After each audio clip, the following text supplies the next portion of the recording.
Just like a spark that's breaking out.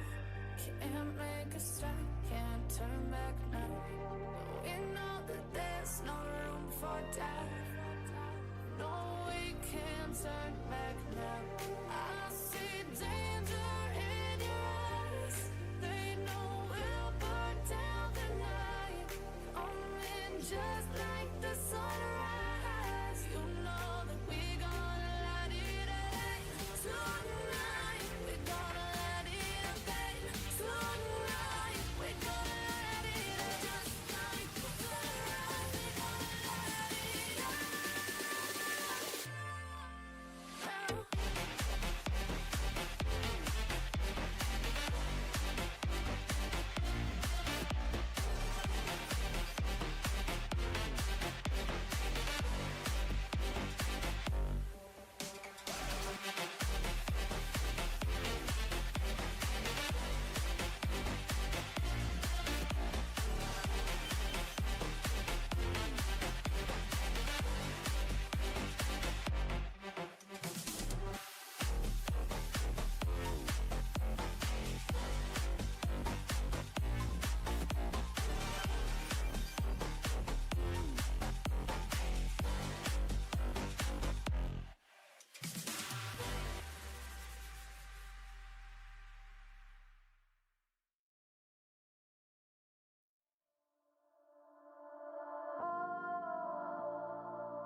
Hello, everybody, and welcome to SOS 233. I am Slat, joined here by Nito. How you doing, Nito?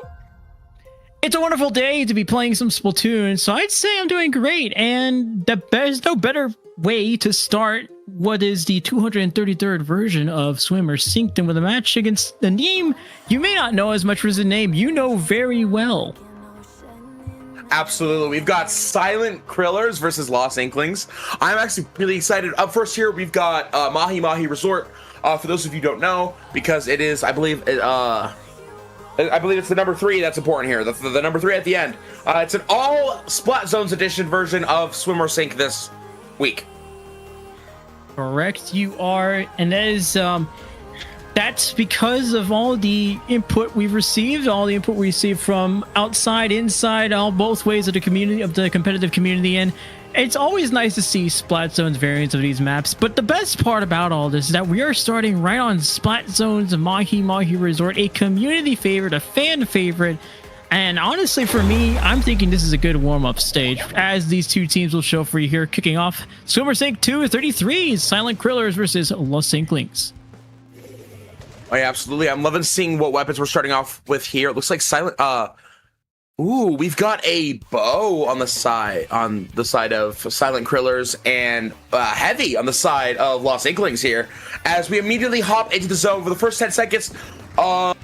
Sorry, it's Lost Inklings in yellow. No, it's the other way around. Silent Krillers in yellow immediately have an absolutely excellent opportunity and hold on mid here. Sorry, my brain is fried. Go ahead and take over for a second, Nito. Oh, that's okay. We have a lot of time to get those brains up under control. As we get 30 seconds into this matchup, Silent Krillers taking a good hold of this zone, nearly three passes zone. But now we're going to start to try to poke things in from Lost Inklings. Rainy Boots, that Yingzuka courtesy of Rainy Boots, and some help there from Crankin on the zone, but it's not going to be Rainy Boots and Lutz Teresa left to do most of the heavy lifting as the rest of the team is respawned, but that is control for Lost Inklings. Yeah, Silent Krillers was able to bring the water level down, but it wasn't enough to get further than, only looks like they were able to get about 45 points down. But already automatically is able to get the zone right back from Lost Inklings. The zone's honestly flipping pretty back and forth. I like it when we're like this early in and the zone's already like, we're kind of seeing the, like, both teams are getting like a high, like, similar penalties and like both of them fighting for the zone. And we're only like a minute and a half in here, Nito. And that's the interesting thing, too. Whenever you see a team hold lots of control over the zone, you're going to see them go up very high, well past the zone. We already get past these ledges that have now popped up just because the water levels have gone down. But for the Silent Krillers, it almost seems like, or actually rather for both of these teams, it seems like neither team has been able to hold solid ground on this zone. It almost seems like we're always seeing blue, then yellow on this zone. It hasn't gone either way so far. Lost Inklings has controlled the zone. They're quickly knocking down these penalty points, but Silent Krillers has a numbers advantage. You can expect them to make some moves very quickly here. Yeah, absolutely. Both teams are doing a really good job at, like, offensively taking the zone back. But then when it comes to defending it and keeping it, as you can see, Lost Inklings just barely took the lead by 1 tick, as Silent Krillers does immediately take it back and is now breaking through their own penalty. If they can hold on the defense for just a little longer, Silent Krillers here could easily hold the lead as they're ticking down from 7 and very quickly about to break their penalty here, Nito. Right, they're up at 51 and they've actually taken the lead from Lost Inklings, a team with lots of experience on their back, with Silent Krillers has some of their own. If you look at their sendo page, it's about a mile wide, but we'll talk more about that later. Silent Krillers currently taking a good hold of things. They've only gone 2 players down. Lost Inklings, for what it's worth, they have lots of opposing power. They have lots of offensive power with the short range options at their disposal, but they haven't been able to take much hold of this game as it continues. 10 ticks to go for the Silent Krillers. Things are looking very comfortable for them. Even as they lose 1 player, they still have control of the zone. That's what matters. They're going to take the first win of this stream. Ooh, honestly, like, that's pretty, I find that pretty funny. I literally was like, all they have to do is just hold on a little longer, and then they did. Congratulations, Silent Krillers, on taking this first set, this first game of the set of the tournament tonight. Ooh, and we got a fist bump right there in the middle. Amazing fist bump. We got a replay here of Silent Krillers just doing an absolutely amazing job holding the zone. They have a great control of mid, as you can see here. We've got Equals trying to sneak in, just trying very desperately just to paint the zone. We got just everyone stopping them, but they're not quite able to get the zone here, as we're going to Barnacle and Dime up next, Nito. Correct, we are Barnacle and Dime. You might say it's very similar to what we saw on Mahi Mahi Resort. And for what it's worth for the Inklings, you do have more opportunities to make a flank like what we saw at the beginning of that match, or at the end of that replay, work out just a little better for you. Instead of having those wide open spots, you do have alleyways for you to sneak in, or at least around the zones. Definitely not for sneaking in. Going to be a little more difficult. It is open ground, open territory, and that's something that Silent Krillers really likes, especially now they're running double long range, double linker with that bow dynamo.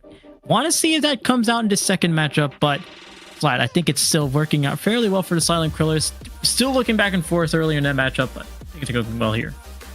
I think, yeah, I could highly agree with that. I feel like this is giving them this map is actually really good for them because, like you said, they're really good at. They've got that staying power, and Barnacle Time is all about let's take an area and hold it. So if you get the zone and then you take your opponent's elbow and you can hold the elbow, what's stopping you then from once you have the elbow held, you push forward and just keep them in their base until you knock them out.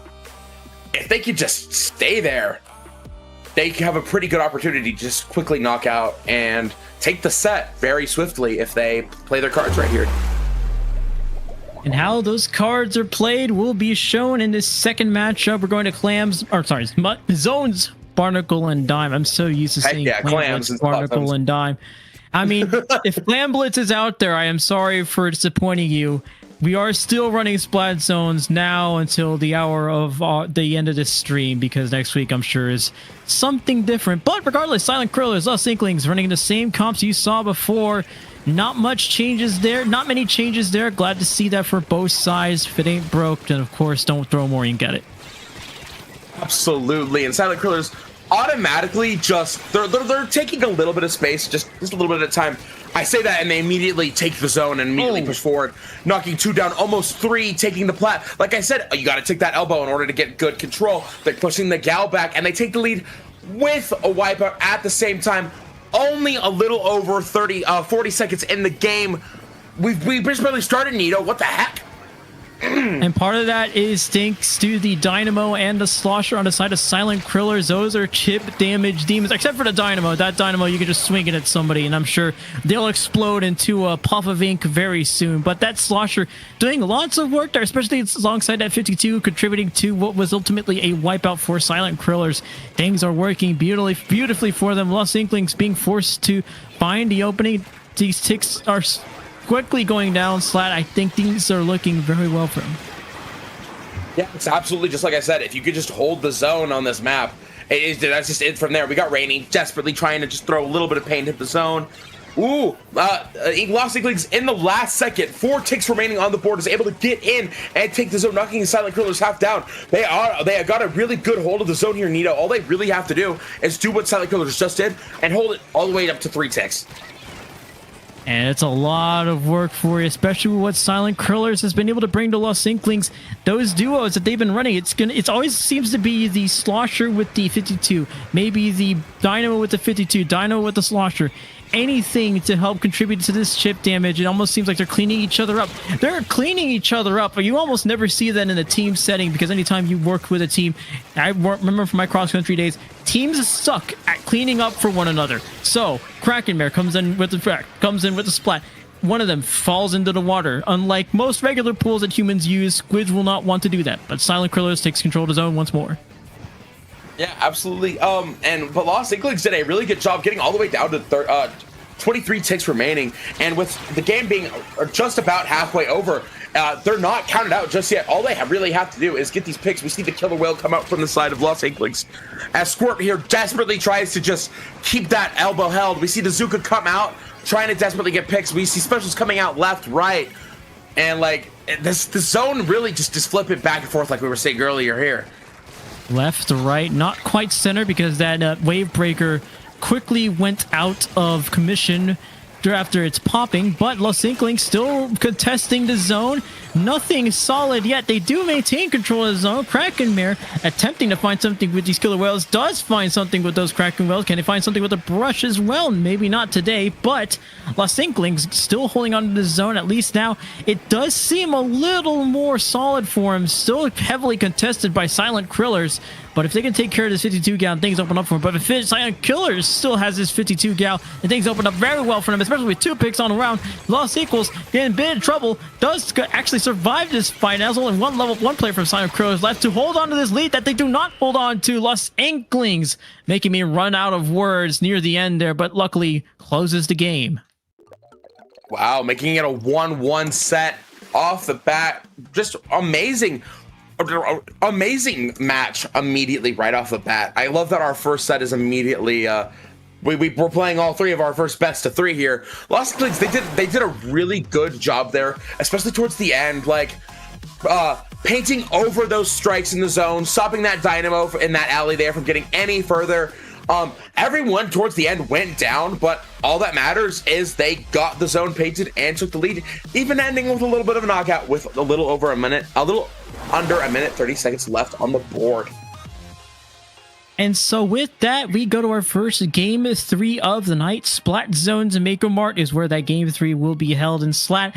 I'm not surprised by the skill level that both of these teams came in with, that we are seeing a game 3, but what I am surprised by is how solid at points that the control of the zone looked for Silent Krillers.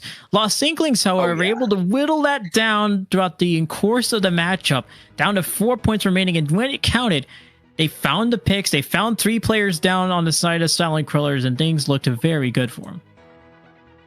Oh yeah, absolutely, and like I wouldn't count them out just yet too, because I mean, I do want to very quickly say I love Mako Mart, one of my favorite zones maps out there. But hey, if Krill Streak can do what they did again, Silent Krillers. If Los Inklings can do to Silent Krillers what they did again, they could very easily just take this win and move on, and we can automatically see them move on. But let's see. I don't think is that Ink Brush? Was that the brush there before? That ink brush was indeed there before. Crankin with the ink brush classic, and we also see a Tentatech replacing the 52 gal from Silent Krillers. That is going to be Ray replacing the 52 gal from earlier, but Silent Krillers and Lost Inklings, same stuff as before. We're seeing a contest for the zone taking place very quickly. And those, again, not very surprising considering what we've seen from these last 2 matchups. Silent Krillers was able to run away with the lead, and Lost Inklings able to sneak by one in that second game. Wondering how the game flows in this third. Oh, absolutely. And Silent Krillers immediately taking that stack, which is very integral to holding the zone on this map, especially this early in when you've got only like 30 ticks in. We see specials flying out. We got the killer whale. We got the strikes, just keeping people at bay. At this point, all Silent Krillers is trying to do is keep Lost Inklings off the zone as long as possible. Because the longer you can, the longer that penalty you can hold off. As they do almost lose the zone, but are able to take it back with the strikes last second. As Lost Inklings does take the zone, as Silent Krillers gets it to the halfway mark. I just want to say that was equals on the left side of the screen, taking 2 players down. Crankin contributing with a third for a triple, and now it's just this Dynamo left to their own devices, which is what you absolutely don't want to see. Absolutely don't want to see them miss a shot like that either. That would have quickly taken out Crankin, but Crankin stays alive, stays swimming, stays painting. Not for long as Silent Krillers takes back control of the zone. And once again, we have returned to a back and forth affair between both of these teams. Silent Krillers holding on to the zone. They have double strikes, so if they want to keep Lost Inklings out, they most certainly have the capability to do so. Absolutely. They have both of those strikes ready and can absolutely just toss them out when they need to. As we see, the T-Tech strikes do come out just as you predicted, and is keeping them a little bit back on the right, but not quite. The zone didn't do that much, as we see the Dynamo immediately go down. We got 1 down on each side as Lost Inklings is able to get a hold of the zone, but are they able to hold it here? Nito, I'm not sure. We'll find out soon enough. Okay, never mind. We found out. What am I saying? And that I always like to drum things up when in reality I know exactly what's going on, because if with commentary has taught me I'd rather be I'd rather be very late than very wrong. And as I say that, Silent Krillers take control of the zone once more. They've knocked down on their points total so far. They do have some penalty points to knock off from that previous encounter with Lost Inklings, and now they have some more stuff to deal with, and there's more stuff in their hands to deal with. I want to point out, by the way, Lost Inklings does currently have double Killer Whale, courtesy of that 52 gal and that brush, which is a strange doubling of specials you don't commonly see. And so far, things haven't been working out too well for them. They haven't found the openings that they wanted Silent Krillers to hold on. I think that is an important thing to point out there, Nito, is Silent Krillers has two sets of strikes, whereas Lost Inklings has 2 whales, which isn't the best at keeping a hold of the zone, but it is helping them get the pace. We've got Crankin on the right with the 2, with the double as they take their stack. We've got Equals jumping back in. Honestly, this might be Lost Inklings' perfect chance to hold on to the zone. As they break penalty, they honestly just have to hold mid for about 30 seconds, and that's how they take the lead here, Nito. And how chaotic can this hold get? I'm seeing Crankin almost in a different time zone. Rainy Boots holding down the plat very well, I might add, until they go down. 20 and 20 left on the clock, and Lost Inklings' hold currently looks as grim as ever. Silent Krillers coming back into control. Can they find control of the zone? Rather, that's going to be the question of the night, as they do not eventually get back to the zone. 19 ticks remaining for Lost Inklings. Time's still going down. 1 minute to go. Crankin takes the initiative, goes down, actually doesn't find the lead. Silent Krillers taking it back at the nick of time. Literally the last second with 50 seconds left on the board. It could be anyone's game. All Lost Inklings has to do is throw just a couple of the right specials out and get back in. But it doesn't look like that Salt Wind is going to let that happen. We've got the Dynamo out here just absolutely covering most of the zone. But Lost Inklings isn't out left. In 30 seconds left, they take the zone back and are breaking through the penalty on their end and pushing forward. They're on their plat. All they really have to do is get the picks they need, and they can win here, Nito. Absolutely, Slat, with 20 seconds to go. It's still anybody's game. Anyone can take control of this zone. Currently, it's Lost Inklings. Silent Krillers making a good case for retaking his zone. 10 seconds to go. Dave's throwing everything at the kitchen sink. At it, Rainy Boots is throwing themselves at Silent Krillers. This isn't enough for them to retake control of the zone. Maybe not. Teresa's the only one left to take control of the zone to paint it up, but Silent Krillers silences Lost Inklings and takes them down 2-1 to open up the night. What an amazing first set. Like I pointed out earlier, just a game a little too soon, I might add. But I digress. What an amazing first set for us to experience here tonight. I'm excited. What else we see next? We've had really close games here today already, Nito. We've only had 3 so far. Both of these teams did an amazing job at showing us like how bad they want the win today and how badly they want to keep that zone in their color. Oh, no kidding. I mean, we saw a lot from both. We actually kind of learned a lot from both of those teams, especially with how aggressive Lost Inklings play. Obviously, you're going to have to play to Krakenmare's level of aggression when you're playing with a brush, because the only thing the brush knows is to run up to people, slam the ZR button as quickly as you can, and hope something happens. So you now match all these specials to him. I saw the double whale and actually kind of saw the vision going on in that matchup. I like the adaptations that Lost Inklings were able to make, but for Silent Killers, their composition of Dynamo and Slosher just works so well to shut down those aggressive threats that are coming from Lost Inklings that I'm not surprised it went their way. Oh, and good job to both teams. As we are heading into our next pools match here, we have Creme Brulee versus Crankin 28. I believe the team Creme Brulee, I've heard that name before, but it has been a while. And Crankin 28, I haven't. But what a name. Well, if you heard Creme Brulee, it's because they won Tri-Strike Tuesdays yesterday, so I think they've certainly got some credibility to their name. Crankin 28 is also a name you've most certainly heard, especially around the lower level circuits. This is a team that you're going to see a lot in events like Low Ink, and in fact, they have a few solid results from Low Ink of their own. So this is a team that you probably want to keep an eye out for. I mean, they have a long history of results from this like lower level circuit. A lot of the more recent ones actually coming in from All for One. So there's nothing better than seeing a team grind as much. But again, with Creme Brulee, they've won Tri-Strike Tuesday, so it's like, yeah, you have this, we have a whole trophy. Sorry, I was reading something. And the Sendu, can you say that one more time? That last bit, just that last sentence. That last sentence. Yeah. Oh, thanks. What would I do without you, Nito? How dare you? I'm reading what production's saying, and I feel put on the spot. First, we have Umami Ruins is our first stage here. Both teams, we're starting off with a two zone zone here. The map, brain function. Come on, guys. Somebody just like slap me, just right across the face, and then I just need a quick mental reset, and I got it. I can't quite do that through the screen, although you sounds like you kind of did it yourself. So I'm gonna go ahead and take that as a signal that you have successfully slapped yourself, which is not something you often hear or say during a commentary block. But you know what? I'm ultimately going to be productive on your end, so I'm not going to question it. Absolutely. I'm just going to go ahead and move on with what we got from both of these teams, which I gotta say, there is a lot of fun tidbits I can tell you about these teams. Like for Tacos, apparently they were on a team just straight up named Free Run Beyond Journey's End. So I guess shout out to the anime.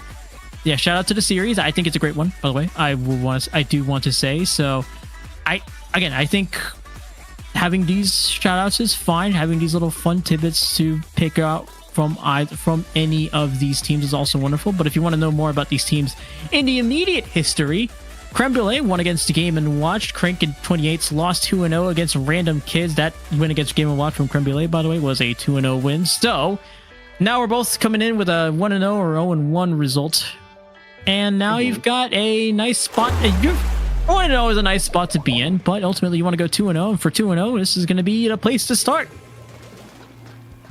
Absolutely, Nito. As we're going in, off the bat, we see a pencil and a Splatoon. We see a Hydra. Interesting weapon comps for both teams here. And, of course, we can't throw out the Dread Ringer.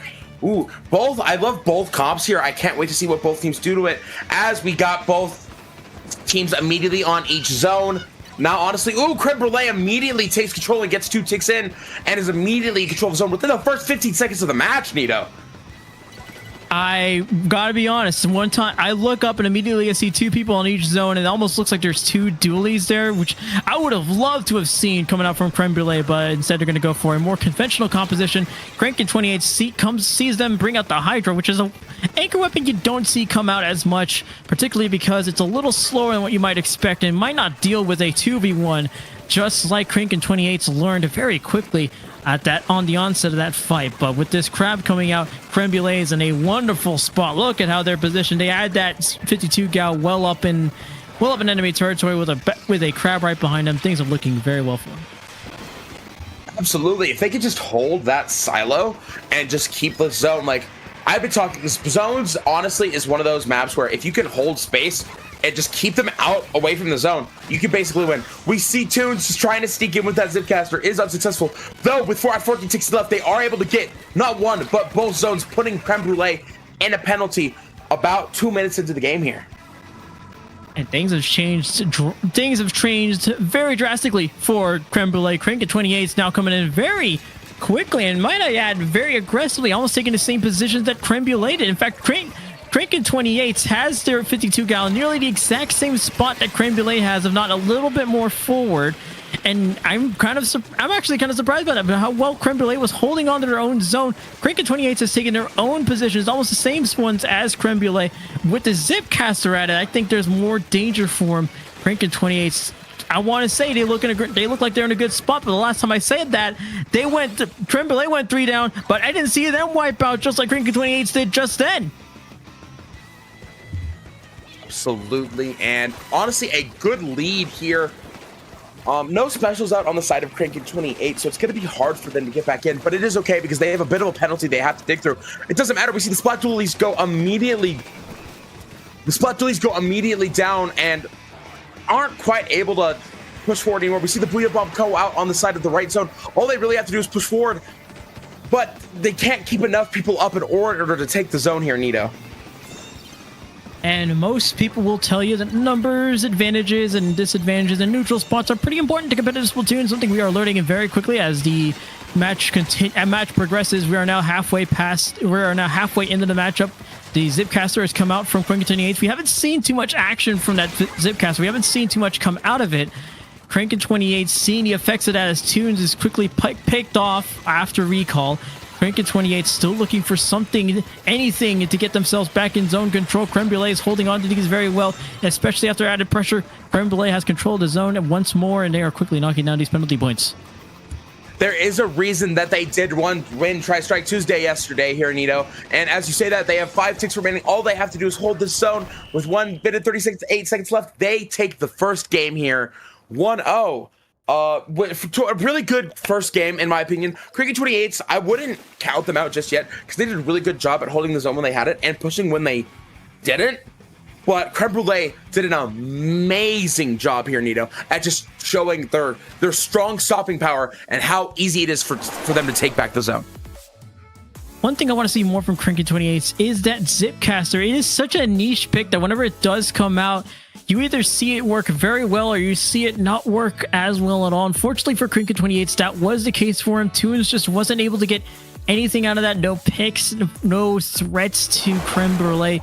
But the good news is that now you know they're working with a Hydra Splatling. You still want to be bringing out that Zipcaster. I think that's going to work well. I think it's going to work very well for you as long as you know where to put the right threats, put the right pressure.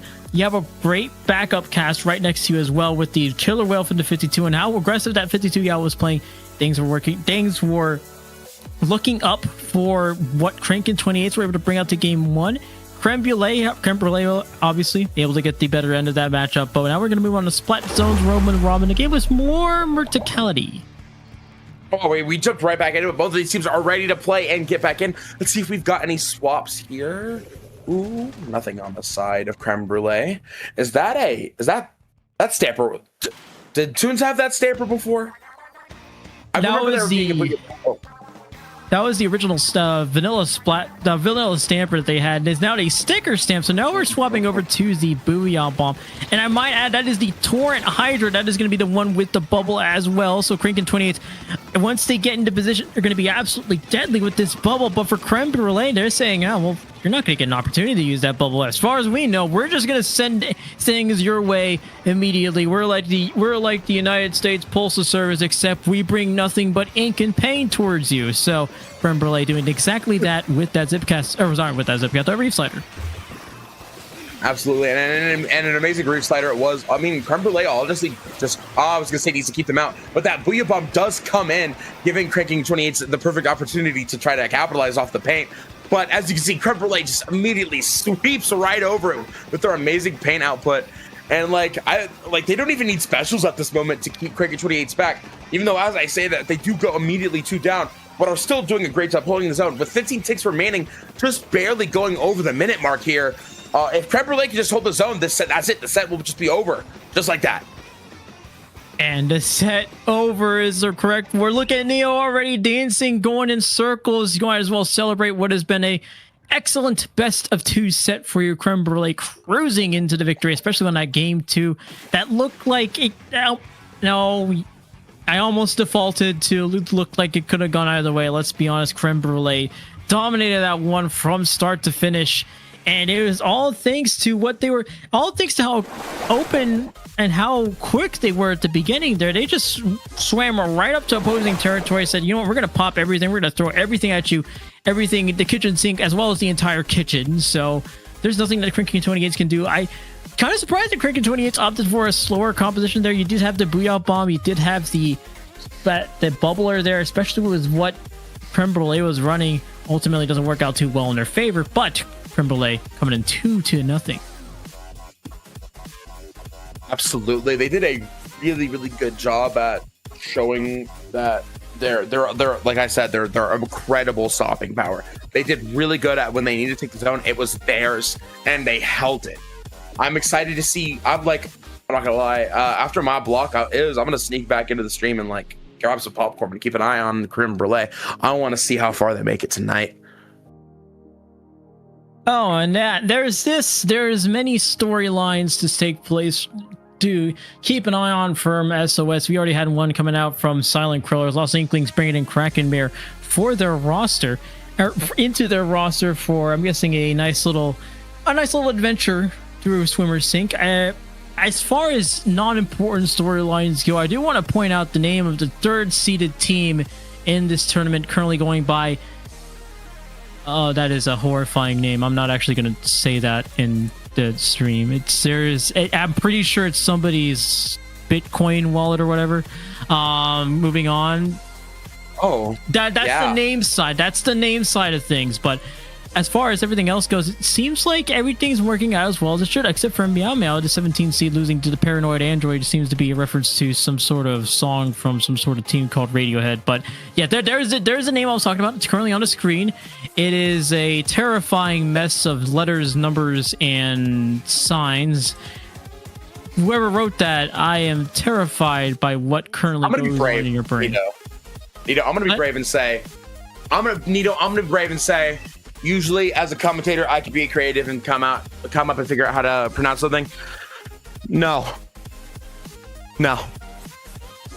Okay, this is a piece of advice for the next block ahead of us. Vapor and Keon will be taking all the rest of the way. But if you happen to run into this, they are seated third. I do want to mention. So if y'all are listening to this, I know Keon's already in the chat, but if y'all listening to this, please just start coming up with names to come up and start coming up with ways to pronounce this name right now, because there is a non-zero chance you encounter this in the Great Right bracket. I want to give you a heads up because as a fellow caster, I am terrified by what happens when we get to the nightmare scenario.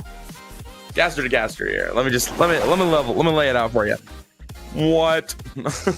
Up next, we've got pools rounds 3. We've got is it Sueno?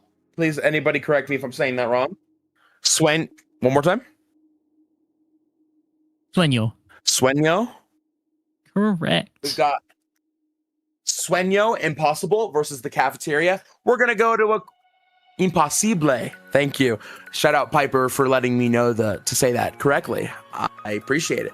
We're gonna run to a quick break. We'll be right back with some more Swimmer Sink.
just to know what you knew. Restless every time we start locking eyes. Lost control. Oh, it's paradise with honesty, but I'm in the dead of the night.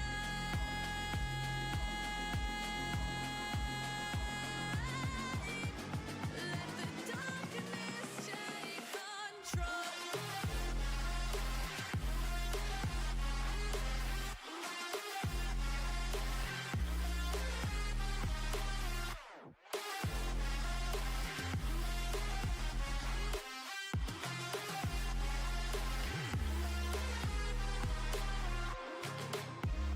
Let the darkness take control. Darkness take control. May the darkness take control.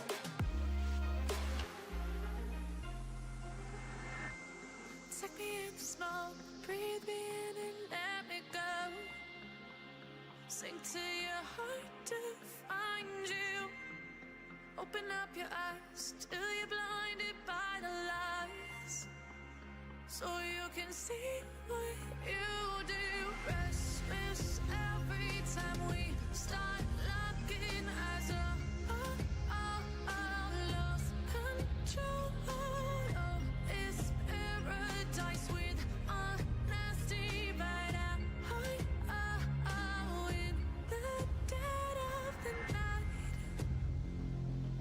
Teardrops on the floor. The pain is over. Feel the darkness take control.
One more game separates us from pools and the Great White Bracket on the other side. This is Nito bringing you Swimmer Sync 233 courtesy of IPL.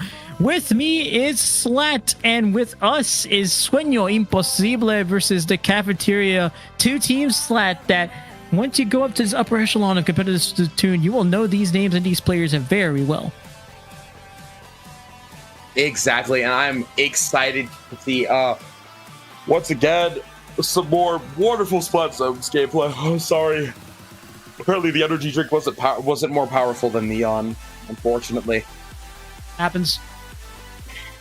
Absolutely happens. Well, I'm excited. We're going once again, starting off hopping in with Orchard Underpass, which, may I say, I know this is a little off topic.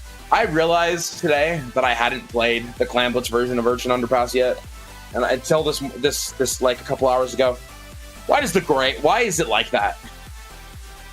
Why is it like that is a question you can ask about many of the maps on this game, which I will. This is a question I will not dive into any further, just out of dignity's sake. But for Urchin Underpass, it is certainly a map geometry that you're not used to seeing, as we'll see from both of these teams as we currently pop into the game. Game one taking place on on Splat Zone's Urchin Underpass. Now you got me confused with Clamblitz. Sploosh-O-Matic making a first appearance, and that's two dualies from the Cafeteria. Big fan of Dapples. As a Dapple me myself, love a lot of these weapons we're seeing. Immediately a member of the Cafeteria goes down, two go down, as they do have the lead for 3 ticks, but it looks like Sueno Imposible is going to take the not only the zone but the lead and immediately start counting down. Welcome in, Sueno Imposible. Make yourself at home right past the zone, as Star is doing very quickly with the Sploosh-O-Matic. You can go zip, zooming anywhere, but not for long. The Cafeteria able to shut that down. Sueno Imposible still holding on to things very well here. Prairie set up nicely on that perch. In fact, going to go down, try to take out this 52 gal. Brendan responds accordingly. Sueno Imposible still holds on to the zone, and in fact, they still have a numbers advantage. Mello in trouble from Osa, and Osa still able to sneak by the trade here. Sueno Imposible looking great in this first minute of the game.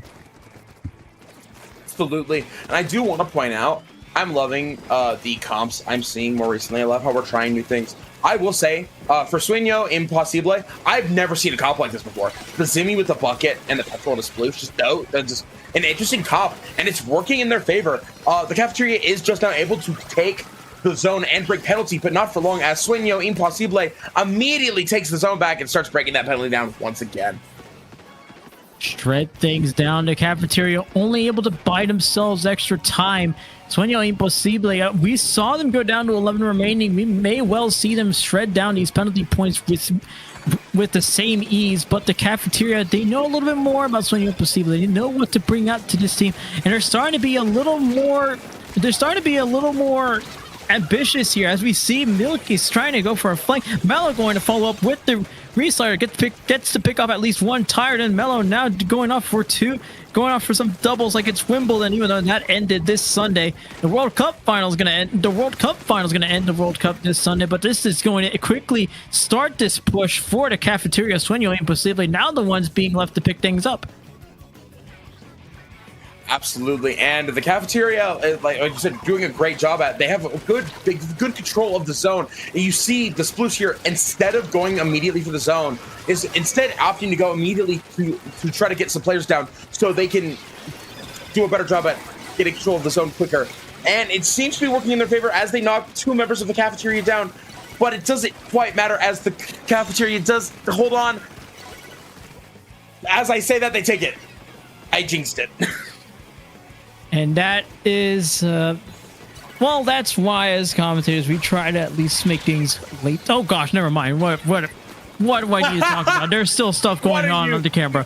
What am I talking about? Sueno Imposible is currently picking off members one by one. Star was on the bottom of the screen, currently causing chaos. But Sueno Imposible calming down once more. Brendan with the 52 gal having to set things up, trying to set things up. Star is already knee deep in enemy territory, currently fighting off 3v1 with that sploosh they know so well. Sueno Imposible this close to taking off these penalty points.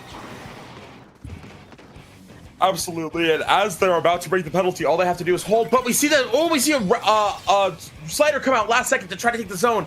Is able to take it for a second, but are they able to hold it? We see this come out to try to hold last second as the Cafeteria, with 1 tick left for Sueno, Imposible, just absolutely takes this last with a minute left. The Cafeteria can still win this, Nito. Oh, that's for sure. Sueno Imposible, as we saw with Star taking that 1v1 with the sploosh just out of nowhere. If it's anything, it's that Sueno Imposible still has a lot of fight left in him. As we're seeing Star do the same thing once more. 2v1 nearly ends with them escaping, but quickly caught out by the Dually Squelcher from the Cafeteria. The Cafeteria are catching out a few more players from Sueno Imposible, and they have full control of the zone. They have 2 players up to Sueno Imposible as 1, but that is the sploosh-o-matic, and that's what we've seen. As what we've seen from this matchup slide is that this sploosh is capable of anything and everything. Absolutely, and with that stamp and the amazing killing power it's had, they do an amazing job holding, but will it be enough as they break penalty and the ticks are slowly going back down? With 25 seconds left, all the Cafeteria has to do is hold just a little longer. We see the Reef Slider come out to take the zone. 9 ticks left. Nito, what's going to happen? 15 seconds to go. It was exciting for a second, then it calmed back down. Fair enough. Yeah, there's plenty of reasons to be excited with how back and forth the zone has gone. You can see it on the screen. You don't need me to tell you. Star is prepared for something special. There's already 2 players down. Milky's is the only one left behind. They're already down to half health. Not enough time, not enough health, and certainly not enough painting power to take back the zone. Sueno Imposible holding on to the zone until the very last second to take game 1. How was the sploosh surprising? They made it. No, that is not what I meant when I said that. So, I don't know. I actually personally don't know much about this team. I just personally haven't seen the comp that I was mentioning. Like me personally, it's a very unique comp to me personally. But enough about that. With this unique comp, they were able to, till the very end, hold that zone. You see at the end, the tri-strikes come out. Not necessarily to take the lead, but it was a little bit of fireworks at the end there. Up next, we've got Splat Zones on Hagglefish Market here, Nito. How are we feeling about Hagglefish? If I'm Star, I'm looking at Hagglefish Market and thinking this is going to be just slightly better, or maybe a little. It's going to be a little complicated heading into Hagglefish Market. It is, instead of Urchin Underpass being a mix mash of ledges, ramps, elevation changes, you're not going onto a map that is almost completely flat. It is straightforward. It is, here you are, point A. All you need to do is get to point B. In any map mode, you're probably in the clear. And for a player like Stara, you might be a little hesitant about this. While you are one of the most dedicated Sploosh players, it is also a map where you can quickly be caught out. And with what the Cafeteria recently had the experience going on in Splat Zones Urchin, the one of many things that's going to be on their mind is going to be that Sploosh-o-matic.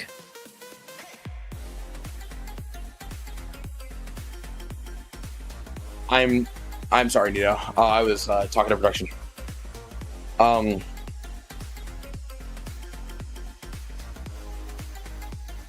Be real, start production. Can you? What did you say about Haggle? I have to be honest with you. I was distracted. With Sueno Imposible, their Stara is going to have to consider what Hagglefish Market is going to be bringing to, how Hagglefish Market is going to change their strategy, especially around that Sploosh-o-matic, because you do want that Sploosh-o-matic to be doing a lot on your team. But for the Cafeteria, you already know a lot about this team. There's this Sueno Imposible, a Div 1 team that made it very far in that division in the last season. So there's a lot you know about this team. There's a lot we know about this team. Let's go and see what comes out in game 2. Ooh, gotta love the pencil. Both teams got a pencil out. Oh, that Simi was there before.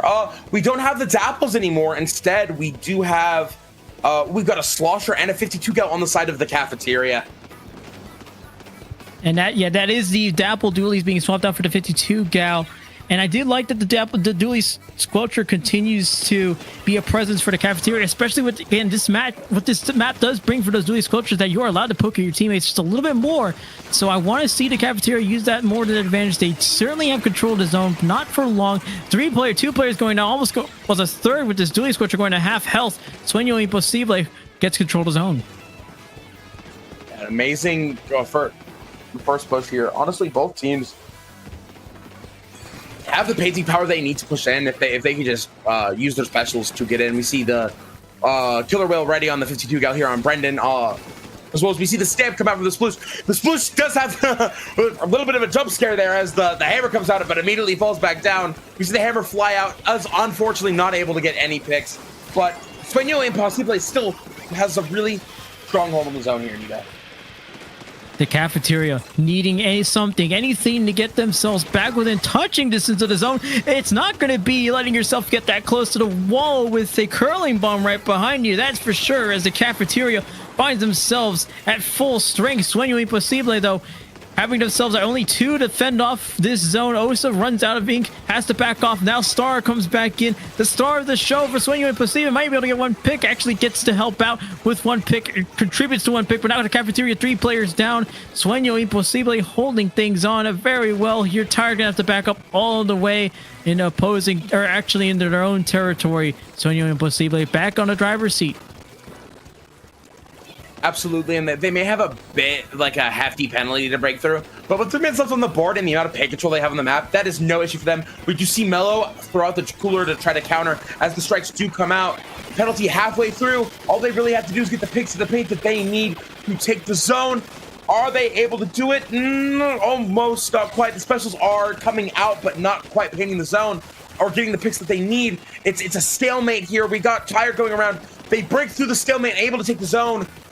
Without the need of the flank, but we're still gonna flank anyway, see if we can get some extra picks on Sueno Imposible here. There's a good spot for the Cafeteria. They do actually get control of the zone. Star has moved on to a different time zone once more. They're already well past what the screen's able to capture, but the Cafeteria hold on to the zone for the time being. They are at least aware of this blue schematic. They are aware of what trouble they can bring, and they're aware, most importantly, where they are at this time, or at least at this point, and they have packed off that sploosh. They have a numbers advantage. They have control of the zone. They've cleared off these penalty points that they are this much closer to getting control of the lead. Brendan is going to lead the charge with the 52 gal, gets 1 pick.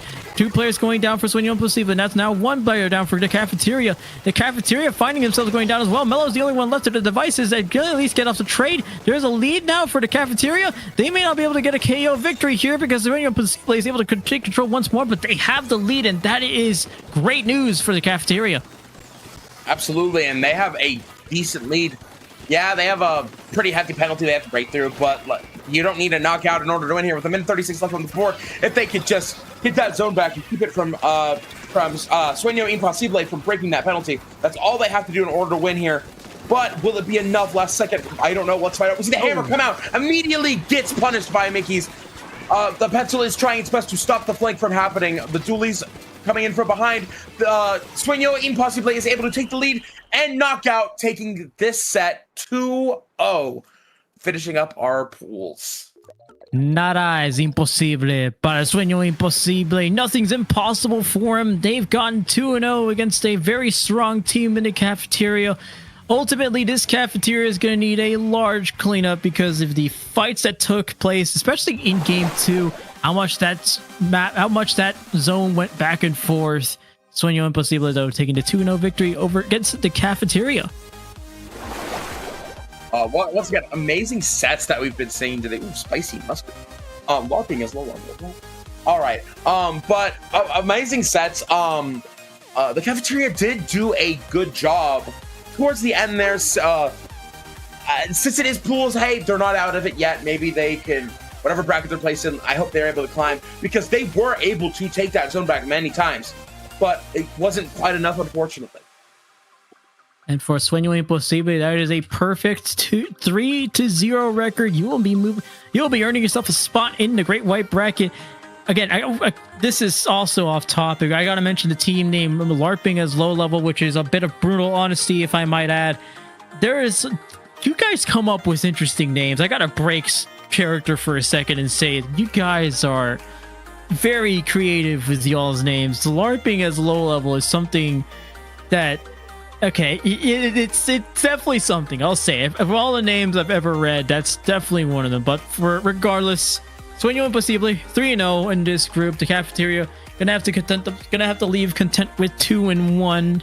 And For Group M, that's certainly going to close things off for him, but there are still, or at least for most of the matches, Spicy Mustard and LARPing is low level. Still waiting for the result on Game 3 on that one. But for many of these groups, things are starting to wrap up as we look onwards to the future. Great White Bracket and rest of the bracket stages currently going to take place afterwards. Don't go anywhere. We'll be back with all of the Great White Bracket action here on IPL.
Open eye, feel the waves cut through me, hypnotized by the sounds I'm breathing in. Hold tight, chemicals collide. Hold tight, hold tight, hold tight. Dripping lights paint the skies, all because of you. Dripping lights paint the skies, only you can make me move. You can make me move. Can make me move. You can make me move. Can make me.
broken home. I gave you all the bricks that I own and know.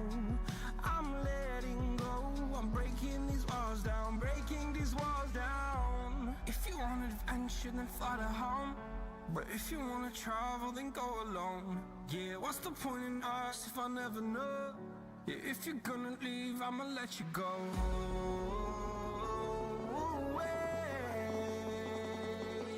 I'm tired of the pain. Go away. I'm tired of guessing time.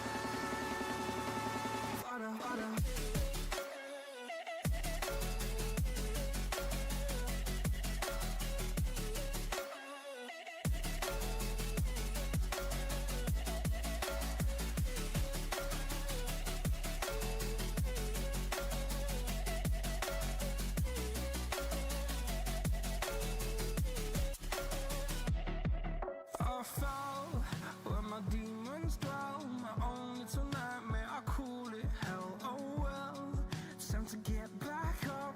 Climbing and climbing, I'm done with this ride, is what I tell myself, so I could feel something else.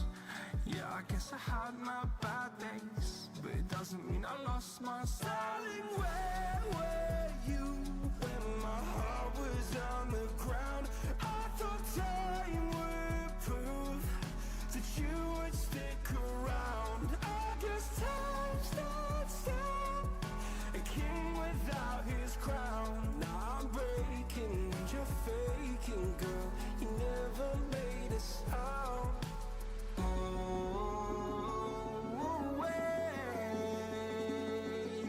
I'm tired of the pain.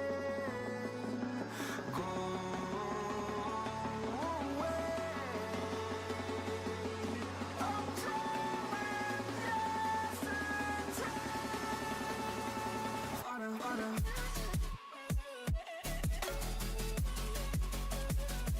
Hello, everybody, and welcome back to Swim or Sink 233. We are back with Great White. We are here with Great White Bracket. I am back here with Nito. What up, Nito? Good morning. It's no better way to start the Great White Bracket than with two teams that are very close to one another in terms of the skill levels that we have picked out for you to show up on the stream. Random Kids versus Ball Up Top Cubed. I guess. I don't know. I guess they're cubed now. I thought there was just a one ball up top. I mean, there's a cubed amount of balls according to the name, but I don't know what that means. Well, regardless. Maybe I mean, we have balling. an entire like set to figure it out, and if we don't they'll show figure it us. out, we leave it to the next block. It's their problem No, now. Keon's got it. Keon and Vapor, they got it. They'll be fine. Yeah, they've got it. Don't worry about it. But if you don't know too much about Random Kids, you will recognize some of their names. That is because they are from a Looney Division 1 team, which, again, with the names, it's so weird. We have them, a few of them played for, and I'm not making this up, 37 Sexy Boys, not Sarah. Sorry, Sarah, if you're reading this or listening to this. Regardless, game one of the Great White Bracket heading your way. Here we go. I'm so excited to see what we got here. We got a pencil on both sides. Not surprised at this point. We've got... Oh, okay. Haven't seen the fourth pro in a while, but I love to see it. Love that Booyah Bomb, especially on zones. We have the pencils here. We got both pencils out here. Both trying to take a little bit of space. Both people go 2-1 down. It's pretty much at a stalemate right now at the moment. Gosh, every time I say it, huh, Nito? Every time you say it, we'll find other ways to say it and find better ways to talk about it. As Noah takes the words out of my mouth and puts me back on track with a double with the blaster. Might make it a triple. We'll see what Junior Frosty has to say. He says, no, you know what? You're going to wait just a little longer for that triple. As I realize that half of Random Kids looks like they came straight from the McDonald's menu. Swag gets one straight pick off the pencil. Looks like it was very clean there. Random Kids getting themselves in control, and their things are going swimmingly for them. Absolutely, and as you say that, Random Kids is able to take the lead. They have a cooler out, so next time they go down, they're immediately back out. And they have a splashdown at the ready. They have the perfect opportunity to hold the zone for at least a bit here. We've got Swag waiting for the perfect opportunity to bring that splashdown, taking down the splash, but not much else. The cone's still ticking, the zone's still ticking down in their favor. Ball up top eventually takes back control once more. Random Kids, gotta be honest, it looks like things have gone crazy well for them. Random Kids been taking picks left and right, back and forth. Ball up top, for what it's worth, able to get control of the zone, but they still look like they haven't gotten full control of the zone just yet. Still trying frantically to find spots where they can continue to pressure Random Kids, continue to hold on, continue to post threats to Random Kids. It's just that Ball up top is continuing to find other ways to pressure Random Kids. Even when there's still a few players down, they're still finding ways to contest this zone. Ball up top continue to hold on. Absolutely, and as that penalty does tick down, Random Kids does have to push in. They're going to lose the lead here for a second, but that's okay. I'd be careful, though, as it is just the orange zap in, and they're trying desperately to take it back. Just painting is not able to do it. Ball up top has the opportunity to get a really good lead here, and maybe even knockout. They did a great job at pushing them back and staggering them just enough in order to hold the zone just long enough as they go once again 3 down and take our first game here. Well, look at that. Ball up top. You certainly living up to the name because you are on top of this set 1-0. A pun you have almost certainly heard before. So I apologize to the listeners of this stream now and on the future. But Ball up top taking up the first game against Random Kids. Remember, this is a best of 3 set. So they are now 1 game away from moving on into the next stage of the bracket. But for Ball up top, things are looking perfect in this latter half of the matchup. Random Kids, for what they were doing earlier, sealing up or finding ways to sneak in, finding ways to sneak themselves and create new threats. Ball up top starting to close that door shut right in front of them. Great response from Ball up top and a great change of pace for them along the match. Absolutely. And we're going up next, Splatzone's Mahi Mahi. I will say I love these maps. Big fan. I mean, I will say Falco is doing a what do you call it? Like a vote, like a map vote. And this was the favorite map of all time for Splat Zones. Right, yeah, that's one thing I brought up earlier in these. Actually, I brought up last week at Deep Sea DTX is that Splat Zone's Mahi Mahi is perfect, and honestly, it is getting the. It looks like we're getting the completed Splatoon seal of approval. Something you don't see with a lot of maps, especially with how much certain maps get favorability. I'm sure the next block can tell you all about the favorability of a certain map on Splat Zones. Vapor, I'm looking at you.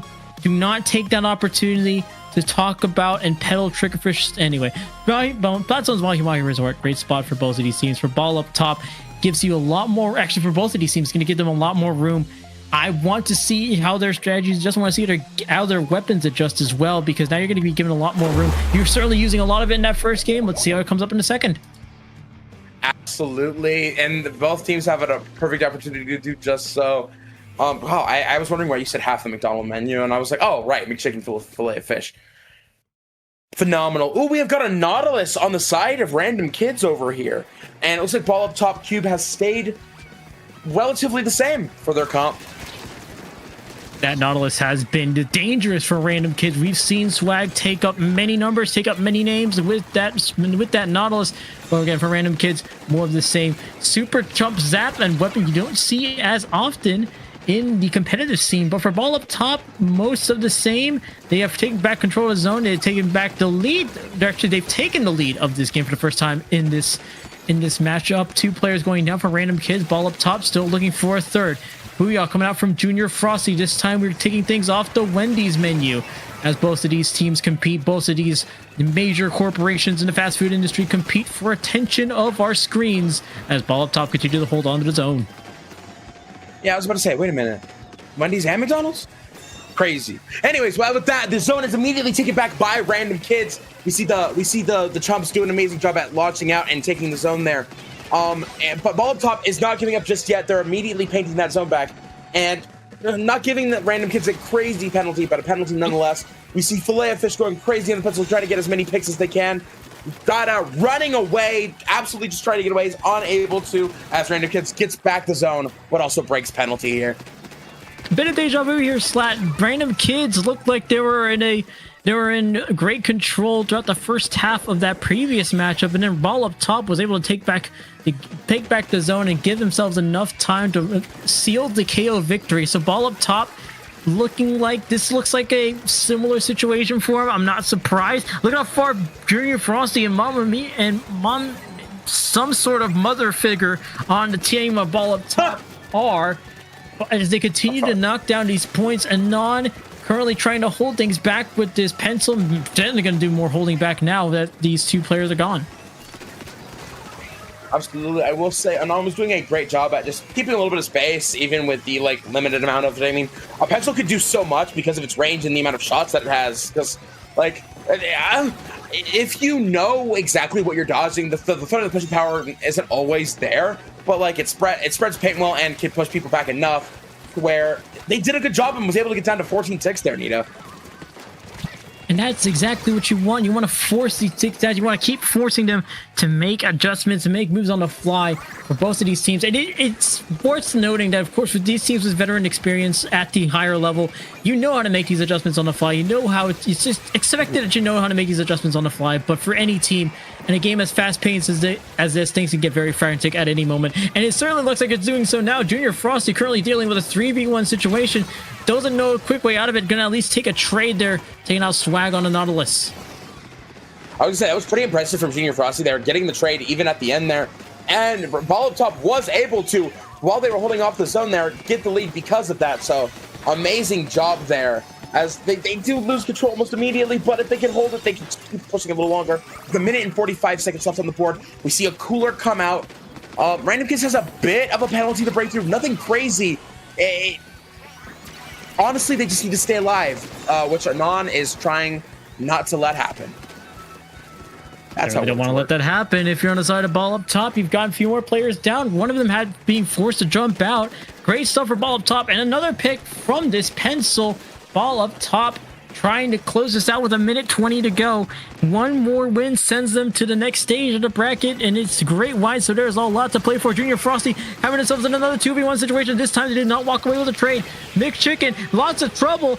Gonna have to be sealed away, thrown into the trash bin, as with most McChickens. Unfortunately, sorry to McDonald's for that comment, but as we continue, 7 ticks now to go. It's going to be a knockdown unless Random Kids have anything to say about it. They do not. Ball Up Top, sealing this one, sending themselves to round 2 of the Great White Bracket. Amazing job from Ball Up Top here, Ball Up Top here. I almost called you Cubed.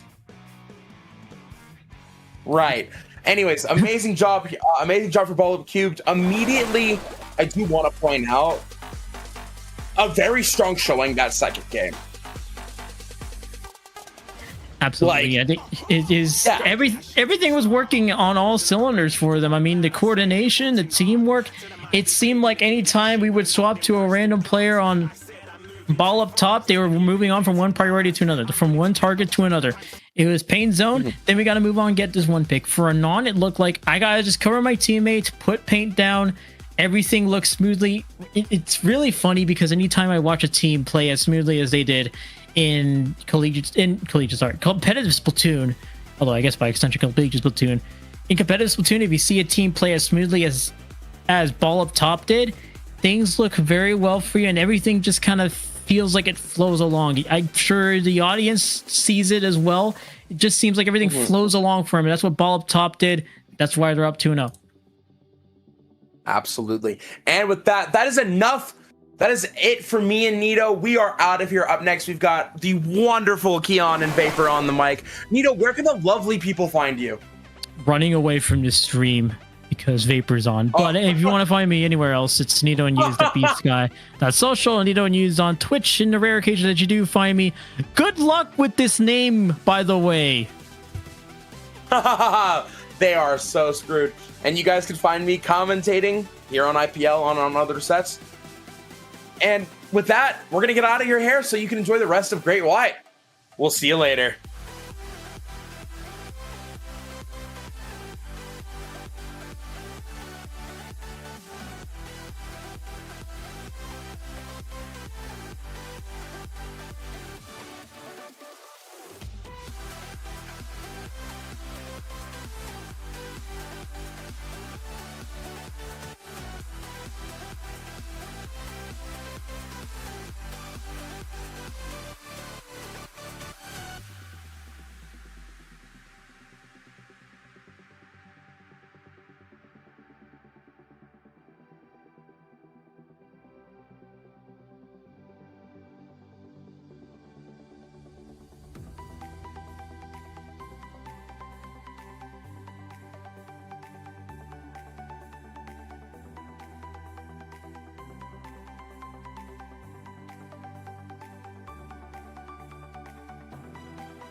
Good morning, everyone, and welcome back to Swim or Sink. I am Vapor, and right behind me is Keon right here. Hello. I'm trying to. I think I have managed to raise the other dimension. First of all, I need to have a talk with Vapor. Why is he suddenly in my room? And second of all, what are you doing here anyway? What happened to you? No need to ask. No need to ask. We're here. We're having a great time. I'm just a sticker on top of you, after all. So yeah. It all makes sense. Well, we're gonna get going with round 2 of this Great White bracket with No going up against Ducklings, starting out on Crab Lake Capital. I'm gonna go into full disclosure right now. We are not taking the time to spend any time with this name. They get the short name of No. What I can at least tell you is that it features names such as Zekrom, Minor, Spexow actually, and I believe that is Mar with the full star emojis. The Ducklings on the other side, Vapor real quickly, that is Tan, Tufa, Soro, and Gimme, and I believe Tufa has also made an appearance in a land recently that I may have commentated in the past, so I have definitely recognized Tufa's name. Rest are here as well, but Vapor, I know you mentioned return with Crab Lake. I'm here to also remind you, this is a zones only tournament, so we are only seeing nothing but zones, which will be a lot of fun to watch. Yeah, back over to the lovely Splat zones, and that's all we're gonna see for the entire night. So let's get things going here. Stamper Pencil going up against a Pencil and a Frozen Pro, or a Forge Pro on the side of Ducklings. Yeah, not quite. We wish they had the missiles there, but they will settle with the Booyah Bomb until here. We got a double Booyah Bomb composition, by the way. Mirror Forge Pros, if you will, here. Vapor, you got that sticker Stamper and the Forge Pro on the side of No, of course, and then the Pencil with the slot rounding things out. It's going to be a very fun, let's say, paint-heavy setup here that both teams are dishing out as Tufa eliminates one. Minor's going to be stuck in a rough location, the Booyah Bomb being tossed by Tan, but all that being said and done. Vapor, 30 minutes into the matchup, and there's only 19 points cashed in by No in this case. Yeah, few points in on the board, and that's going to be 3 members down on the side of Ducklings, and No is going to make a move of their own, force that Pencil to jump right back to their spawn, and advantage No here in the first minute as they have 2 specials online ready to go for this defense. You go with the solid defense here. They have two specials to work with. You got the trip strikes, you got the Booyah Bomb as well. Depending on how you stagger those trip strikes can provide a lot of zoning against the Ducklings. But the Ducklings, as you see, they got 3 specials of their own. 2 of them burn. The Reslider, the Booyah Bomb being thrown in. The kitchen sink all had to be thrown in to at least get the zones back there. That's plus 53 for penalty points. And for No, that's still a solid push overall. They lose 2 in the side of Ducklings. That is, No, in this case, is able to wrestle the zones back, no problem whatsoever. Yeah, making their way all the way through, able to get a really good retake there after finding a few picks of their own, and now tunneling all of the members of Ducklings towards that top side of the map. 2 members going down. Gimme ends up going down as well. It's only the blaster. Tufa ends up getting collapsed on by 3 members of No, and now this Snipe Rider is all the way up there just to keep Ducklings back as far as they can as the rest of their team builds up some specials. Booyah Bomb is used, does get shredded. Gimme uses that Reslider, almost going down to the Booyah Bomb, but goes down to the Stamper anyways. 2v2 on the field, but these points are keep going down, and that's going to be a knockout in favor of No. No, was able to wrestle control right out of the gate. You're basically down into that 2v2 situation at the end. Duckling dropping however 1, and that 1 member happened to be the skirmisher in question that basically need to get paint on the board for them. The pencil, the only one alive, which is just going to be an easy zone out there for the group. No, and that team able to make that one count here. As hey, look at the replay here, basically the last moments of this game, man, you kind of saw all the specials being used. Gimme was just basically low at that point with that Reef Slider being burned in. It's pretty much all she wrote, if you will, there with basically 2v1 and both pencils basically equalizing each other out. It kind of just spells good news for No at the end of it. Yeah, and now going over to Spot Zones on Robo Ramen, that Reef Slider that Gimme has can definitely play more of that zoning to help steal a few zone caps here and there to add more penalty points. But the defensive pressure that No has been having for mid, especially after that last game, can be very dangerous, especially once they're able to set up over to that glass wall area. And I think something we need to keep in mind here with the way both teams transition in here to this is you have to look basically at what the composition of both teams have. You have basically equalized Forge Pros, you have equalized basically pencils, if you will. So both weapons are going to effectively not cancel each other out, if you will. They're going to be playing almost effectively the same at the end of the day. So now you have a couple extra weapons that both teams would want to dish out that is going to work well for the compositions in general. And also to remind folks again, it's a zones only tournament today for swimmer sinks, so we shouldn't be seeing too many adjustments at the end of the day here. Vapor, if anything, the weapon, if there are weapon changes, it's going to be to the benefit of the map, and it's going to be pretty much proven right here as both teams pretty much going similar, if not the exact same composition.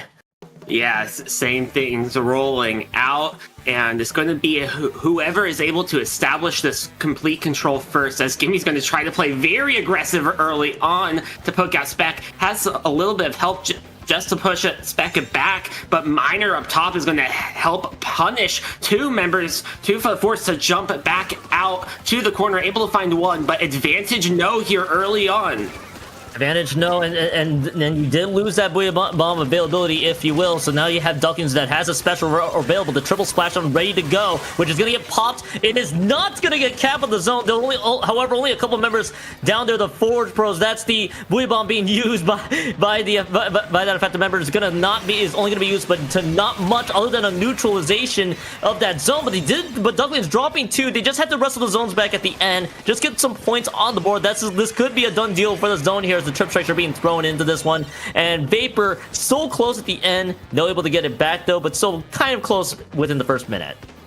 Trip strikes Booyah Bomb just a little bit too much for the Ducklings to handle, and now with Miner moving up, they force that pencil into a very weird position. You don't see that position for a Snipe Rider too often, but Tufa is able to take advantage, move up, and get the zone back for the Ducklings. But now with multiple going down, Spec is going to trade out Miner, trying to keep paint on this zone. It's only that blaster last one up, and No is going to continue to build all of these specials up and get ready for another defense against a potential Reef Slider.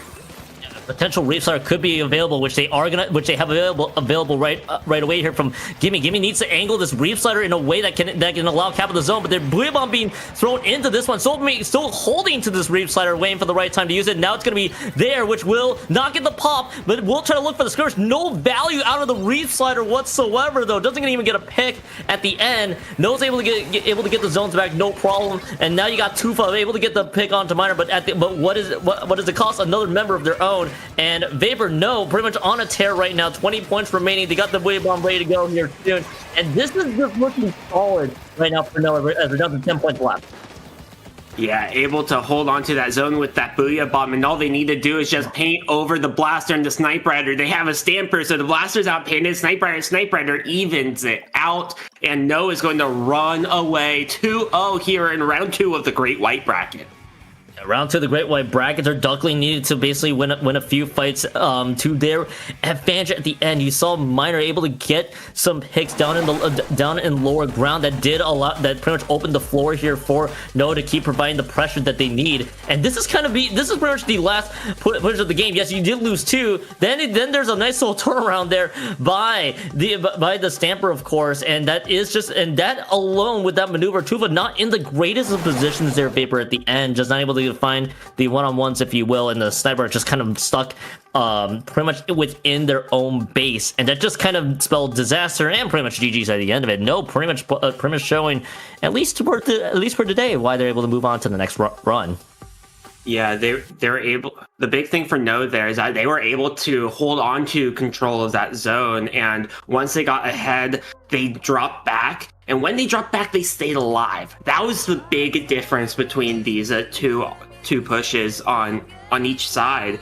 Whenever the Ducklings had a chance to control the zone, they moved up and ended up losing 1, sometimes 2 members, just trying to take a further forward position on the map. And I feel like just being able to do that just really allowed the map control to be pretty much in their favor the entire time, and it pretty much spelled what No was able to do with. And if you're Duckling, you're looking for value right out of the gate from the other members that you aren't basically mirrored. You have the Forge Pro, of course, and the Pencil. Pretty much again same weapons there. You pretty much now have the Blue Dapples and the Custom Blaster to kind of round out that composition, but you're just not able to get the values from the skirmishes that they need, and that's just kind of, well, that just kind of says it how it is. And I know you, Mr. Backliner Extraordinaire Expo fan, you got to see 2 Snipe Riders in action, and I felt like both did what they needed to do at the end. Yeah, but both the Snipe Riders did exactly what they needed to do. They need to keep that paint down, and I want to give a credit to the Snipe Rider on the side of No as well. When they were on that offensive side, they weren't just looking to keep paint down, but they were also looking to paint for their teammates and support their teammates in fights. When you saw the Blaster try to move up, Snipe Rider wasn't just looking at the Blaster, but that Snipe Rider was looking to paint around the Blaster to help their team finish them off. And I feel like to your point as well, when you have all eyes there on Tufa, the Blaster player, of course, from the Ducklings, and when you're able to put a lot of focus on the Tufa, you're pretty much down to that Blue Devils again. When that Blue Devils just flies in with that Reef Slider, it's just they're basically, no pun intended, a sitting duck, if you will, once they're out of the Reef Slider, and they're gonna get picked real easily if everybody closes in on them. And that just kind of just shows pretty much how the game kind of played out, the dynamics, if you will, between the two teams. And it's a great showing from No. Ducklings, of course, just gets that first round exit from Great White Brackets. You mentioned round 2 going to be coming up here, which should be a fabled best of 5 coming up here. And I think from the round 1 matchups, we are still effectively waiting a bit here, if you will. And but I think we got a few. We got a few matchups that pretty much that are still either in progress or still trying to wait for reporting. Yeah, but both matches are still in progress. One's going to game 3, the other is at the very tail end of game 2. So in the meantime, we'll take a nice little breather, get some water while you can, but go too far, because round 3 of bracket is up next.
just come.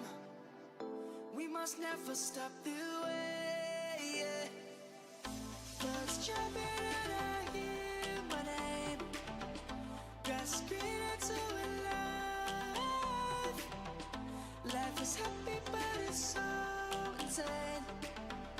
We must merely make a start. Savannah, I'm coming home. Savannah, we'll never be alone. Savannah, the beauty of the world. Savannah, let's all take a walk. Savannah.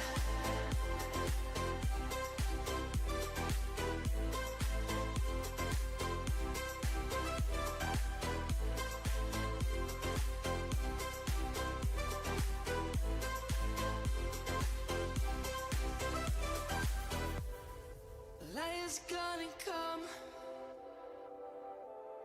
The birds have just begun. We will always take a stand for the people, for the land. Let's go back to when we were young. For the animals we stand. Let's go back to when trees were swung. Kids across the land.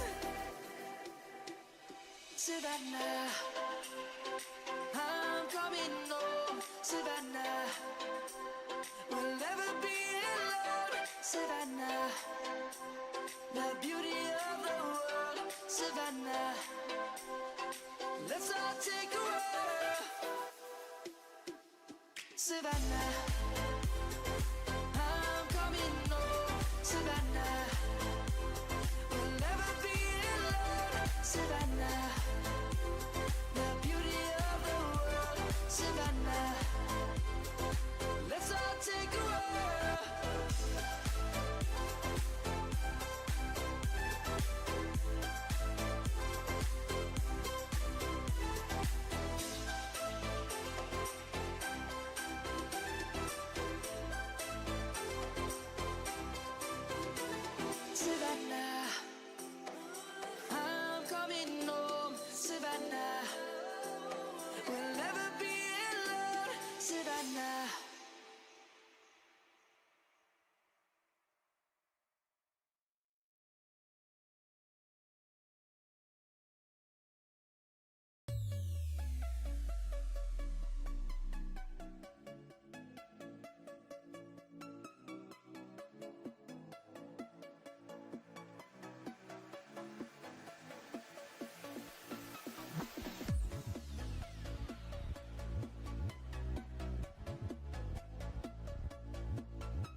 everybody, and welcome to SOS semifinals here in the Great White Brackets.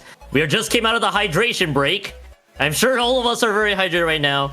Of course, I'm so Kyung. Vapor's on the other side, of course. The direction this time, and Vapor, I know Big Man's on top of you. I hate to bring it to you. How do you solve this problem? I don't know. I'm just stuck under a big man right now. So, but anyway, we're gonna get going into semifinals of a Great White Bracket, which is going to be between Motif and Sueno Imposible. I think I'll say you were close on that one, there, Chief. But yes, close enough. This is basically your friends and everybody Duck Motif, basically. But don't be surprised if there's some silliness coming out of that, out of this team here tonight. They're gonna have a lot of fun. Of course, you know Red Shell, you know Kaiser, you know Drifty, and Kara's gonna round out that group. Sueno Imposible. You have Minty. The Japanese name for those just for the identification is Kuren. That's how you pronounce it. You also have Strawberry, Ota, and Ota round out that group. You also have Rice as well on backup.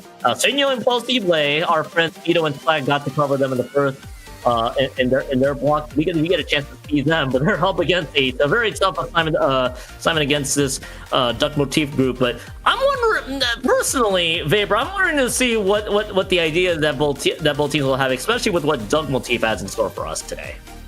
Yeah, Duck Motif definitely going with that random weapons route this time around, and we saw Sueno Imposible earlier today on stream, and they definitely have a lot of experience on their own.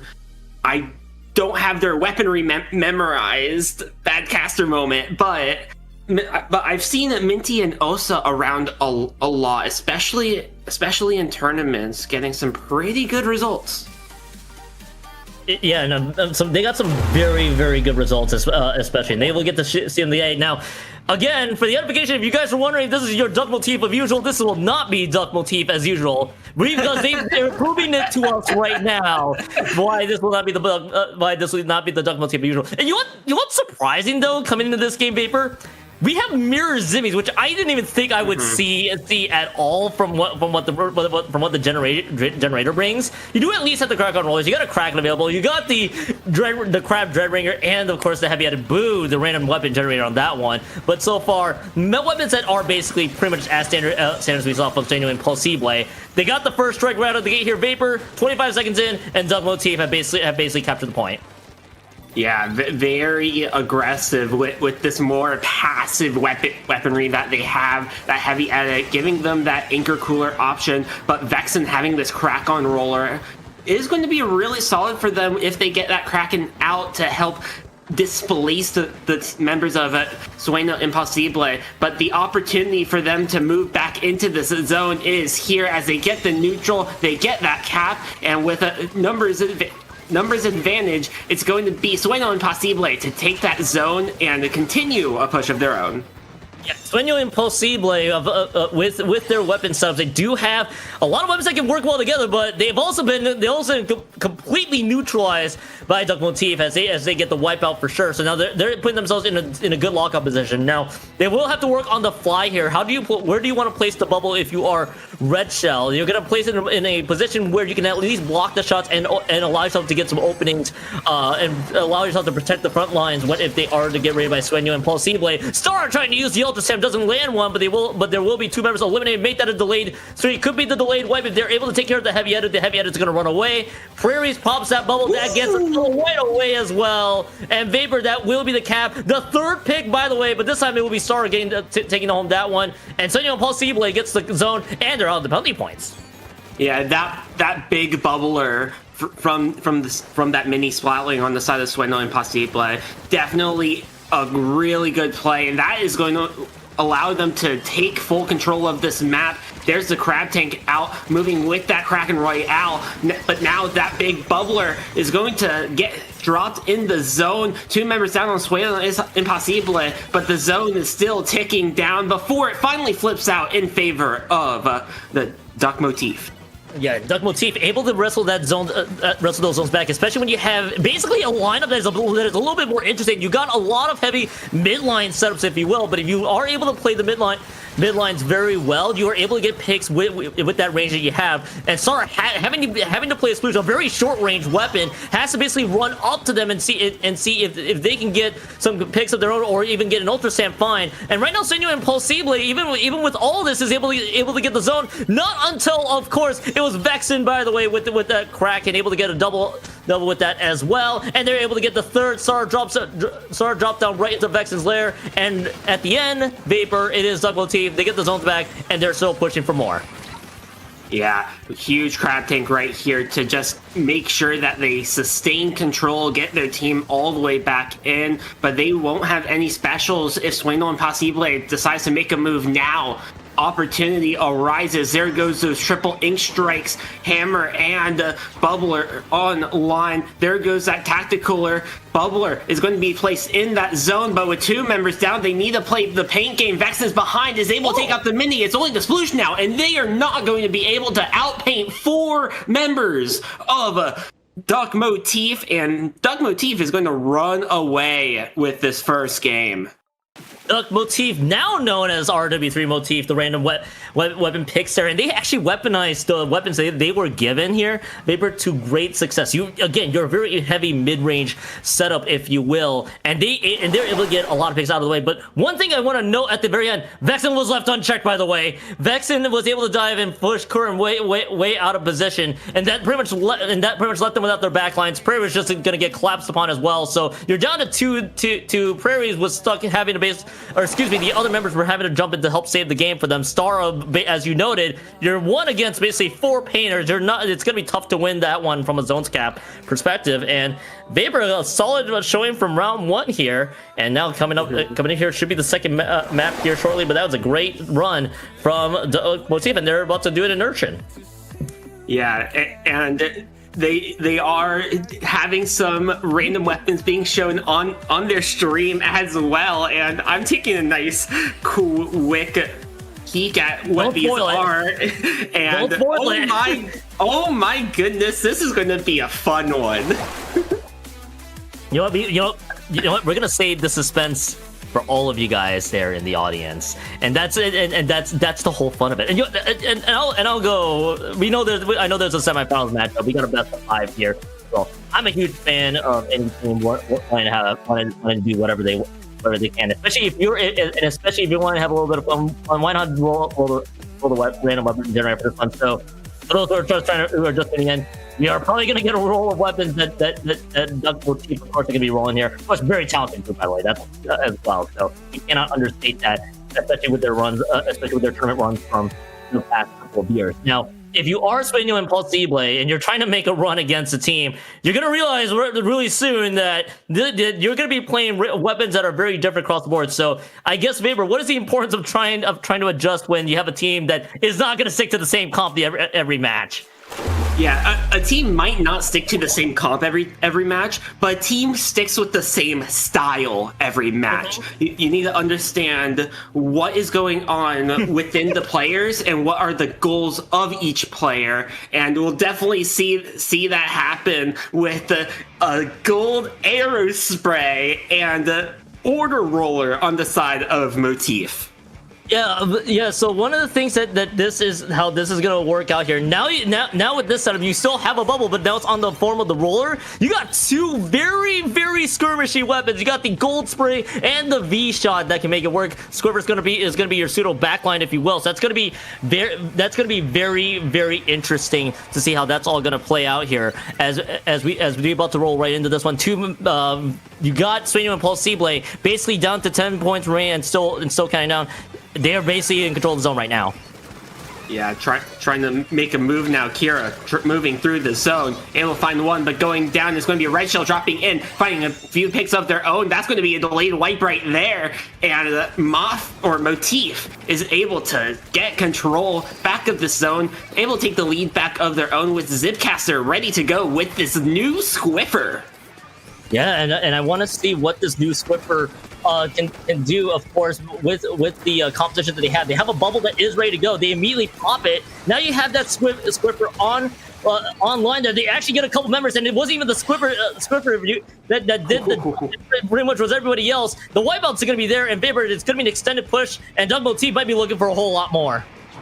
Yeah, they're looking for a lot more as the Star is going to use this Ultra Stamp in the zone. There's only Red Shell there to protect it, and they're able to get that pick on their own. 15 ticks remaining on the clock, and one chance to play for the neutral, but it's going to be Red Shell rotating around to the top of the map there, finding 2, and that's going to end it there for Motif to able to go up 2-0 in this best of 5. Yeah, 2-0 in the best of 5 for sure. And I feel like that was pure dominance overall, because you kind of got a group that basically kind of still played even more aggressively, if you will. The weapon layouts that you got here, you got more frontline, more skirmishy type weapons here as we're about to queue right in for the wipeout. So you have Vexen, by the way, as a gold spray. That's a really good position to be in. You're trying to pick a fight at the end, sure, but you basically stalled out some time there, and that gold spray, yes, it doesn't do well in any sort of fighting whatsoever. But if you could chuck William Bombs and put a lot of control on the board with their paint, that's going to mean a lot for Duck Motif. And they pretty much just spiraled out of control, as you saw there, Vapor. And now Mahi zones coming up here. Obviously, different set of weapons coming up here from Duck Motif. And Sueno Imposible having to look up for a Fable reverse sweep to get to advance. Yeah, it's definitely going to be very interesting to see what happens now. And going over to Splat Zones on Mahi Resort, it's going to be quite a battle because this zone, it is pretty small overall. You do have that water level that would drop halfway through the point timer or the in-game clock, whichever one happens first. So it'll be very interesting to see how these random weapons are able to treat Duck Motif here, and how much will Sueno Imposible be able to finally have a chance to adapt? Yeah, and I think the big thing that we'll have to keep an eye on in this semifinals matchup is adaptation, if you will. Sueno Imposible, yes, you're not going to be dealing with the same weapons every game. That's going to be pretty much be the run. So you're basically playing a roguelike game now. You're basically having to play a roguelike game each round. It's like, okay, different map mode. Now you got different weapons. How do you account for it strategy wise? You're going to be sticking with the same 4 weapons. What tweaks can you do the minute you spawn in from the first second, Vapor? What adjustments can Sueno Imposible do? Here's the next round of weapons you don't normally see on the board each day. In fact, it's going to take me a bit to see what Brixita has. There's Gluga Decos. You got the Neo Luna Blaster, and of course the actual red shell weapon, if I'm not mistaken, there as well with the Broch. So this could be interesting news for Sueno Imposible as they switch to the range blasters as well to round out this comp. Yeah, with the 2 members down on each side, the 52 finally going down to red shell, but there goes that tacticaler from this regular H3 that is being played now. Thank you to the weapon randomizer. But with 3 members going down on the side of Duck Motif, is now going to be the water dropping. Vexen trying to hold on to the zone, able to find 2 of their own. It does flip, but finding 2 is able to stall just enough to be a distraction momentarily, as Star is able to find one before going down in that Ultra Stamp. I was about to note that Star pick, that somehow Star staying alive at the end was able to get 1 pick there, and actually at least force Duck Motif into this penalty point situation right at the 60-point marker, right when the water level drops. But in Duck Motif's case, a bump in the road because they only lost 5 points, if you will, to that effect. Vexen, by the way, getting a direct there with that Neo Luna Blaster. Could be getting the second one. Yes, that is the pick onto Curran, and the rest of the board leading up right then and there, and it is going to be a lot of members down. Vapor, 24 points remaining, and Duck Motif is rolling. Yeah, finding 2 members, though, is going to be one final opportunity. Vexen able to trade out there is only Kira with these Gluga Doolies. Trying to take the zone. Sueno Imposible is able to get that cap with 3:20 left on the clock, as Red Shell's the only one in mid, finally getting taken out. And here is the opportunity as Vexen goes down to Sara as well. Now you're in a great position here. If you're Sueno Imposible, you have put Duck Motif in a position where they have to chase you chase out a respawn and then look for picks. If you can provide the pressure now when their defenses are down, that could be huge. Star barely staying alive with 1 health, but then finally drops. But at least buys people some time here. Kara's is gonna get picked off here, and Berzina's gonna get classed on by Prairies. Prairies with the 52 gets the big onto them, and now here's double Ultra Stamp, by the way, being used, and it is still a 2v2 situation that ends getting the cap of the zone. Red Shell is still able to maneuver through and eliminate Prairies at the end of the day. Vapor, that is a huge push, but they got put into heavy penalty points, and Duck Motif is trying to make sure they don't get another chance. Yeah, huge push, but anything is better than nothing as Vexen is able to find 2 of their own, keeping Sueno and Imposible back as much as they can. 2:10 on the clock, and there goes the Ultra Stamp from Red Shell, trying to find something, but these whales and all these shots are just going to keep Red Shell stuck in that corner, and Inkmine finds 1, but Prairies is going to trade out, and now painting for the zone. 2 on the board is going to be where everything is stopped. Everything going to be sold at the 2 points remaining, and that couldn't have been any more clutch for Sueno and Imposible, but they will be looking for, they need to take advantage of this opportunity sooner rather than later. Again, with their weapon layout here, you have an Ultra Stamp, you have to keep the pencil alive, as if you will. Start trying to go for the stamp down onto Kara, but just not able to get the angle that they were looking for. Yet the chuck to Vex and does get the pick at the cost of their entire team dropping. Star is going to get a second pick, but all that does is not. But all that did at the end of the day is just get them out of respawn and just find it as another bump of the road. And Vapor, Duck Motif, 2 punch main, they're trying to take down these penalty points. Again, not giving Sueno and Imposible a chance to strike back. 1 minute on the clock, so there is not much time left as the Luna Blaster is going to jump back out to Zone 2. Members down on the side of Sueno Imposible.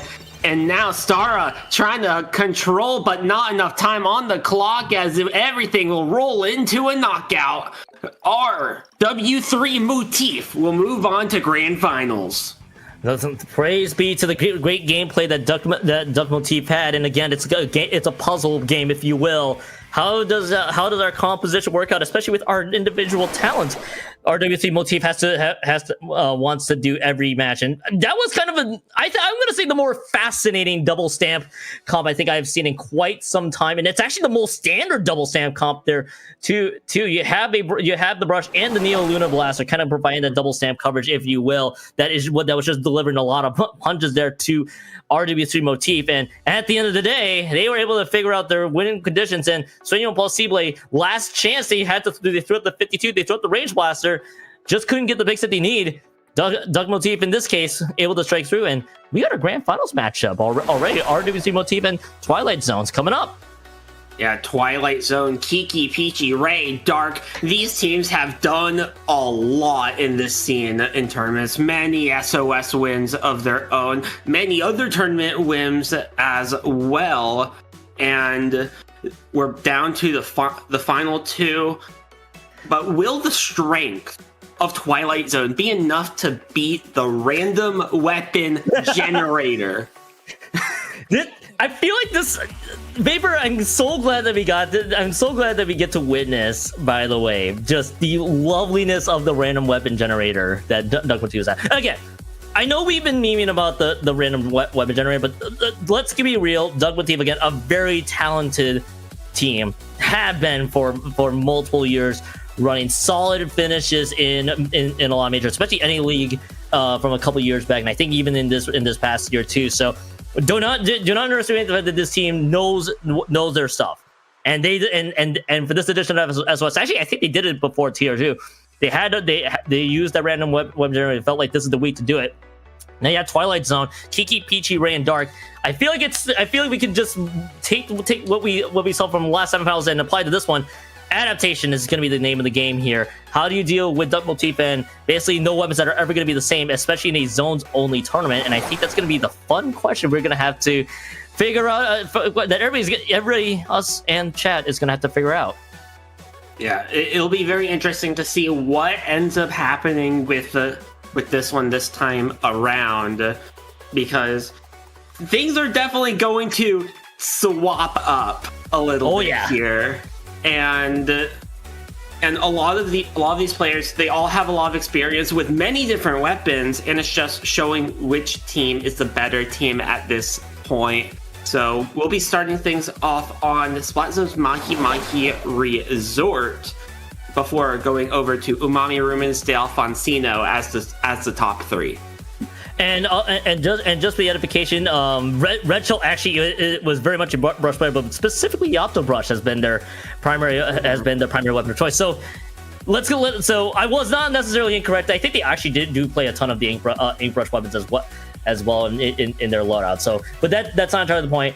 Just to give you some ideas, you do have Drift T in this case. They have the Splat Dualies on hand. Kaisa, of course, their primary backline extraordinaire. That's what they're dishing out. Kara, of course, is joining them for the random weapons setup here. So I'm going to be intrigued to see what it dishes out to them. And for the maps that we do have coming up here in Grand Finals, again, those tuning in, it's zones only. You're only going to get zones today, so it is going to be a deja vu map for everybody involved. It is going to be that the Mahi Mahi zones. Here, not really much to explain about this one. I think for Kiki, Peachy, Ray, and Dark, the Twilight Zone group, it is going to be the ultimate question for them is how do we at least get the first map to at least win Great Whites in our weeklies here coming up, and I feel like the first map could set the tone for this rest of Grand Finals.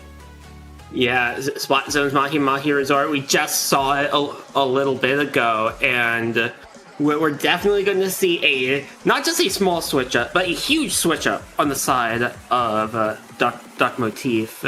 Just based off of what weapons they got from their lovely randomizer, and well, you guys will see that in a bit. Won't spoil it for now, but man, paint is going to be the key of the game. I feel like any zones matchup, any team worth their salt will understand the importance of painting in general. So I think that's might be a prelude of things to come, if you will, here, Vapor, as we are about to queue right in. And yes, it is, in fact, the Grand Finals matchup here in the Great White Brackets. Again, we take a look at the double team here. I see what you mean. How do you feel about 2 zaps? Yes, both zap variants are being used. The V-Shot and Red Shell on backline duties. I think we're going to have a lot of chats here about...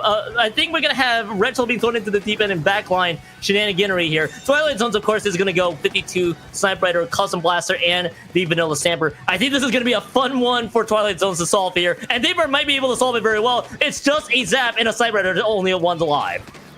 Yeah, the play for Twilight Zone is making sure you're able to find those picks and stay alive off of them. Make sure that you have numbers advantage to hold up in control of the entire map.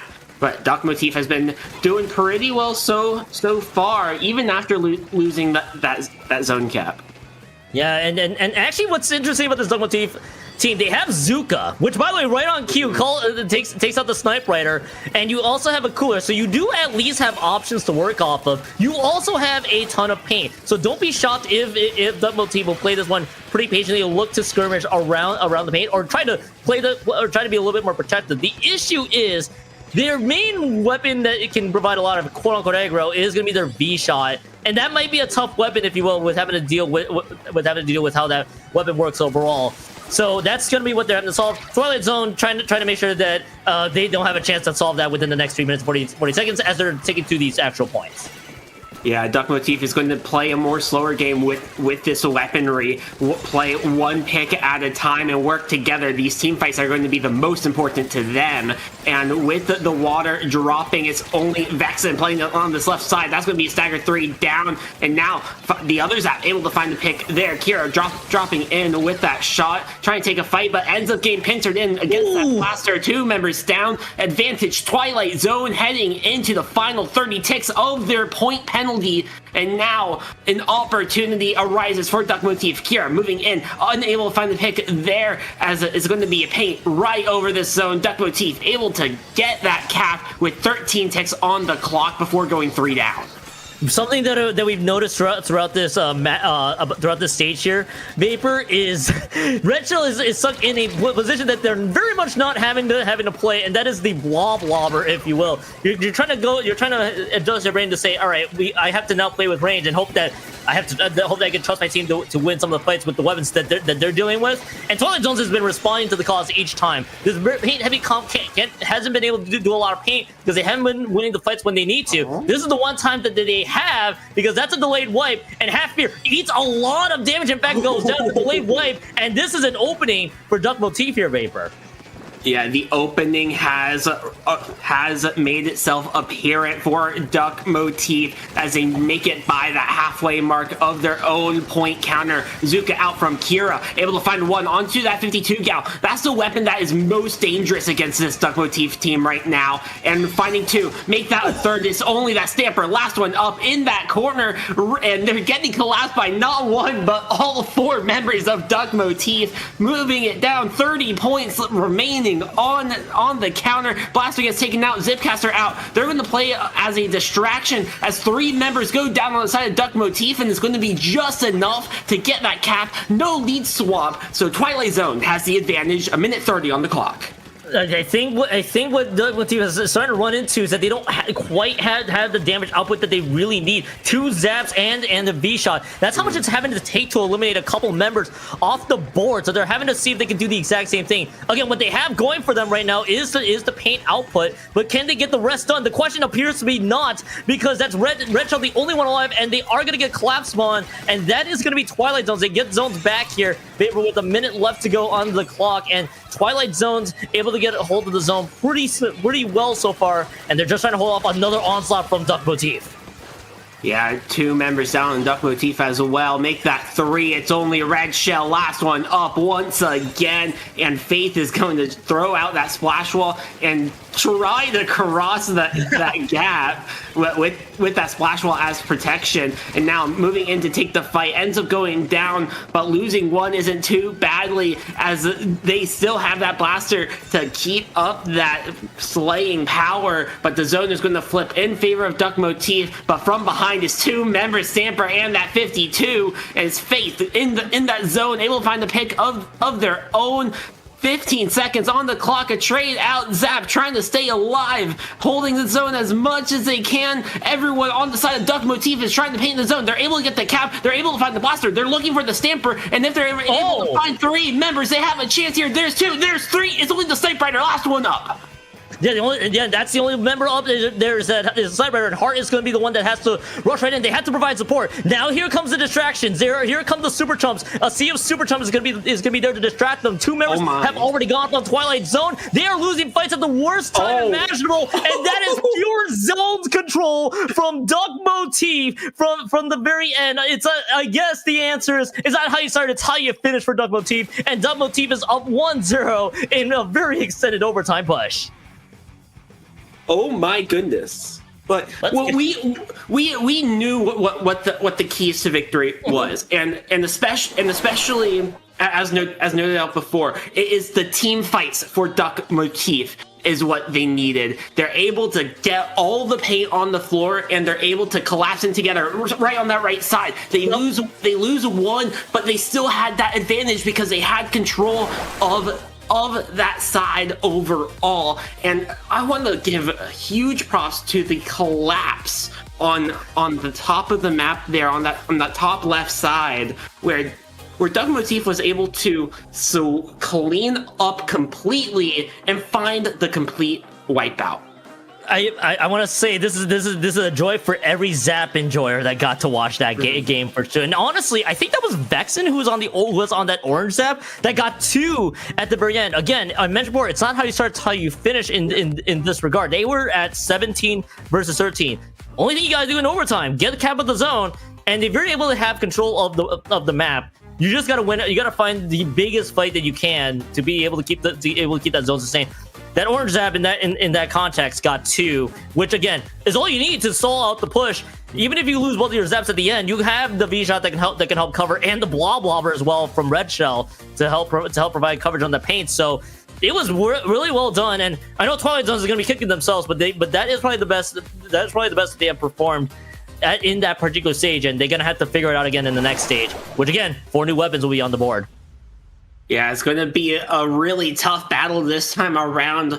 Going over to Umami Ruins, where this is a very flexible map with weaponry. You can play very ping heavy, you can play very kill heavy, you could even play a neutral ground variant and just play a range game the entire time, and all are fair strategies for this one. I think this, and I think strategy wise for Twilight Zones here is all right.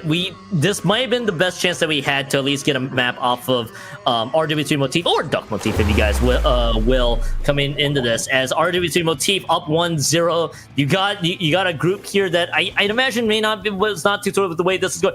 Red Shell, I'm not sure if you actually rolled that.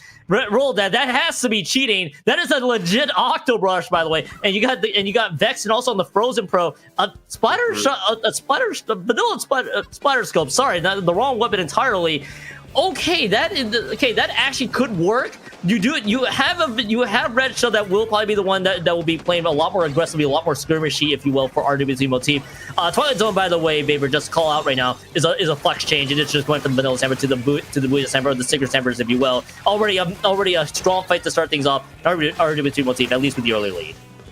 Yeah, able to find one with that Zipcaster. Red Shell going down. That's going to be a delayed wipe there. Twilight Zone now has advantage of the map, and they're able to find 3 members of Duck Motif, make that a delayed wipe. Advantage Twilight Zone here. 4 minutes left on the clock, and they're already in this very far forward lockout position. Booyah Bomb ready to go, along with those killer whales. So you have Whale and that Booyah Bomb, exactly what you called out here, Vapor, readily available if you want to burn it. Maybe looking to just save it for the right time to use it. Half Fear, perfect use of the triple splashdown, and that eliminates Kara and Red Shell. DBZ follows it up with the elimination on the Vexen, and it's just the scope alive, and that is going to be the full wipe. Heart is going to be the one that will stabilize the backline for the group here. Now you can't afford to be in a disadvantage the entire time if you're RW3 Motif here. Half Fear still trying to poke from range. There are 2 members that have dropped though, so Faith and Heart still trying to wrestle from the end, but that will be Red Shell, I think, just trying to chase. That is going to be Heart staying alive. They are able to wrestle back the zones. They did give up zones for just a few quick moments here. DBZ trying to paint over this one, but I think this is going to be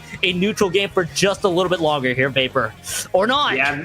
Vexen trying to control, but going down on their own, trying to find the cap, but not enough. Twilight Zone able to find a really good start on this one and lock it out all the way through. We are now tied up.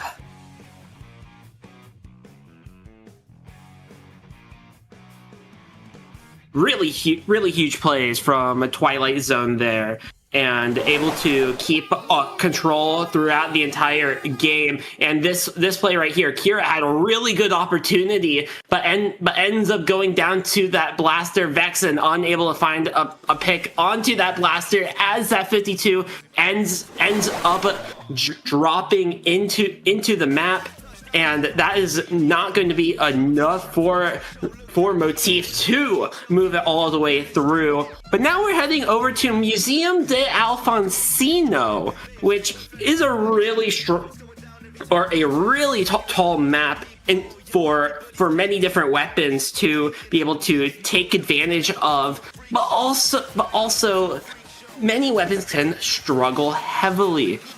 Those blasters and sloshers can definitely poke above those ledges, but I won't be surprised if we see that 52 gal and blaster stay on the side of Twilight Zone, just to keep more of that offensive pressure opportunities. And that Sticker Stamper leaves a lot leaves a lot of Booyah Bomb opportunities to just displace the members of Duck Motif.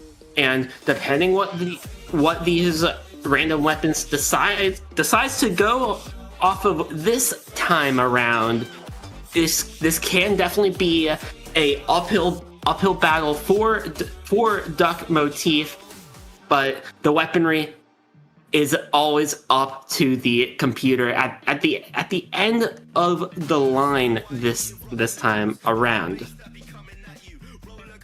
Hi Vapor, it's me, Kyon. That was a really sick match. Listen, I love whenever the Duck Motif folks come into SOS and they do the random weapon stuff. It's the most hilarious thing in the world. They've done it a few times now. I love watching their stream. I love them lose games in groups, and I love them like challenging themselves. I think it's actually a really fun exercise. But listen, looking at these comps now here, we're looking at the same kind of stuff coming out here from our friends here. Let me clear my throat. Yeah, Twilight Zone able to run out with that same weaponry, but a lot of changes on the side of Duck Motif as well, which gives them a nice little advantage. But 2v2 here on the field, DBZ trying to take a fight over with this mini Splatling, the Zing mini Splatling stuck in that corner, forced to jump out. So the zone will go in favor of Twilight Zone here to start things out in this game. Back to that neutral play, but it's going to be these blasters and Stamper on the side of Twilight Zone. That's going to be very dangerous, especially around those ledges. It is going to be pretty dangerous around those ledges. Hi, it's Kyon. I don't know what happened to my voice just now. It's gotten deeper all of a sudden. You have Fear and DBZ basically able to hop right and able to get a few picks along the way. Vexen gets eliminated by Faith here, and Vapor with 80 points remaining. The RW3 Motif here in this third game. At least they're able to get cap of the zone here, especially with the weapons that they are dealt with, and it doesn't look too bad right now. They are winning the fights that they need. Yeah, winning the fights that they need, and Duck Motif is unable to get things going, as that's going to be a delayed wipe. The Blaster ended up jumping in, and there's the Dualies now jumping in, trying to play for the zone, and they're going to go down as well. That's going to be a staggered wipe on the side of Duck Motif. Now Twilight Zone trying to take advantage of their own. DBZ playing that far side. Faith on that plat already, as Fear is going to be underneath on this left side to poke above, getting pressured from 3 fronts right now of chip damage, and with that Sniper Rider on that top mid, it's going to make it a lot tougher to move in. As 2v2 now on the field, and Keon, things are going downhill on this timer. This is going slightly downhill if you're RW3 Motif. You're losing the fights at the end due to the chip damage that's being dealt with. You do at least have weapons to work off of, but you need to know how to skirmish with the Dualies and the S-Blast. They are able to figure that part out here, and Faith is going to get collapsed upon, and that will be the delayed wipe for sure. So now Kara's going to try to put themselves in a position for this 52 to try to hop right into this, and DBZ and others are still trying to push back a bit, and they are out of the penalty points. They are taking down on these points themselves here. Vapor, it is Faith that is still trying to keep things alive for the group here. DBZ eliminates them. The zone flip is going to be guaranteed, as DBZ also eliminates Kara, and that was a close call for Twilight Zone, but they still hold on to the lead. Yeah, holding on to that lead. Booyah Bomb ready to go for Twilight Zone, and numbers advantage. DBZ playing up on this plat with not just one member, but 3 members of Twilight Zone are up here onto this plat. Faith all the way up, playing on these grates, ends up dropping down with that Killer Whale. 3 members there, but gonna get collapsed on. No pick into their favor. 3v3 here on the field now. Fear playing right beneath this ledge, as they have been the entire game, poking above as the Booyah Bomb rolls out. Red Shell trying to make a move with the S-Blast of their own. Kira trying to find a pick onto Faith, and the zone is going to flip in that background, as that's going to be a delayed wipe. DBZ jumps in, trying to find something, as they are able to find a pick onto the Dualies before they jump back out to their team. Reset with 90 seconds on the clock. Yeah, there is gonna be the reset with 90 seconds left to go on the clock here. It is gonna be RW3 Motif that does need to hold on to zone for a bit. That is Fear saving the game with the triple splashdown as well. But there is a messy fight that eliminates 3 off the board, if you will. And that at the end of the day, Twilight Zones did eliminate 3 from there. So now there are going to be the respawns coming in here from RW3 Motif. The question is, can they clean up things up here? Faith eliminates Vexen. Vexen is gone out of the board, able to get a second, and Faith is getting eliminated by Red Shell, but that is going to cost basically half of RW3 Motif team's players and their own time. The Booyah Bomb slightly overshot past the corner, but they eliminate 2, and they keep things alive at the end. 40 seconds left to go on the clock. Then RW3 Motif has to pull off the same thing they did in game 1. Yeah, opportunity arose there for Duck Motif. They were able to find that cap, but ends up getting wiped out anyway. We're back in the same square just a minute later. 20 seconds on the clock. 2 members down. Vexen, splashdown ready. Uses it on that top mid. Able to find the pick. Two members going down on the side of Twilight Zone. Vexen trying to make a play for that Snipe Rider. They are able to find that pick. Now it's only the 1 member down in the pit, and it's going to be Faith finding 2, finding 3, and that's gonna shut things down for now. Trying to find this cap. Overtime rolls out. Duck Motif needs the cap to control it for even longer, and they do. 10 ticks on that penalty, 30 ticks before taking that lead afterwards, and here we go, Keon. Overtime on its way. Yeah, overtime is on its way. Now, here's the thing. There's no penalty points available for RW3 Motif. All they need to do is hold for a bit, and that's 2 members down. Everybody's trying to jump into the corner right now. Faith is gone. Martin stuck in another stagger situation. Rachel just needs to be the one to stay alive. The lady is going to be there to paint and add support. The triple smash down is just a hair too late again, and RW3 Motif, for the 2nd time in this set, comes from behind in overtime, and they're going to be up 2-1. One more, and they win Great White Brackets in SOS 233. Yeah, huge opportunity there for Duck Motif, and they're able to take a huge advantage here. Splashdown from Vexen out in that corner is able to force a Twilight Zone to move in a little bit later than they wanted to. Able to find 1 pick there, which left the rest of the members trying to rush an opportunity. And just like that, Duck Motif is able to roll right through as we head into Game 4, tournament point on Mako Mart. I don't think I think we've explained how each stage needs to go. If you are basically Twilight Zones here, as I'm also trying to get my bearings back here, Vapor. But for Twilight Zones, they definitely another chance just kind of slipping away from them. But I feel like we've seen some really good things from them throughout this game and throughout this game so far, set so far. Excuse me. And unfortunately, it's the ending that's been catching up to them pretty badly. And RW3 Motif, or Duck Motif, if you will, have been able to put the clamps down on this. So entering Mako Mart zones, obviously 4 new weapons for RW3 Motif. Twilight Zones just needs to be able to relax a bit if they want to take home SOS 233 at the end. Yeah, and back over to one of the most played on maps in the entire series, in tournament especially. Mako Mart, everyone knows how to play it, and it's going to be up to these play styles and even the positioning ends to figure out who's going to come out on top with this one. Yeah, and that's gonna be intriguing to see how Twilight Zones is gonna need to handle this overall, and I think they're gonna probably stick to what they've done the most in the past 3 games. I know the 2 losses at the end there, could really deter them a bit, but I mean, it's just stay the course. You have been winning some of the fights that you need to. You just got to be able to solve the second riddle that RW3 Motif is throwing at them. This time, Red Shell on the vanilla ink brush. Kara now on crack on roller duty. That is the 2nd time we've seen it so far here. Vexen is going to be on mint decap duty. How about a Rattler Mini, basically, with the Zuga, with the Zuga, I believe, being available? This is going to be a fun setup here from RW3 Motif. Twilight Zones wants to make sure they don't want to that this doesn't end in a 1-3.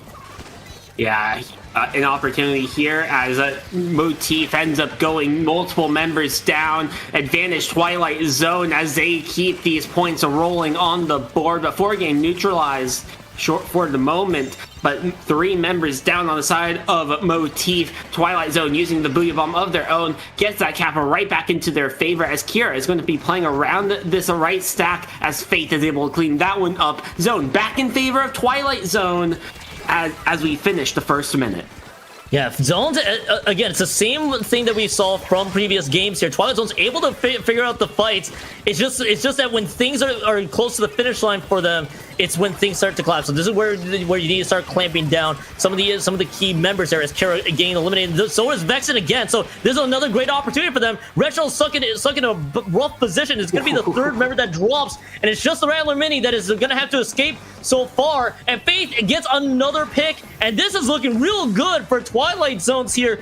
Weber, 19 points remaining and counting down. Faith gets another pick. Faith has been left uncontested this entire stage, and this is looking to be a game 5 to wrap up SOS 233 here as Twilight Zones nods up the set.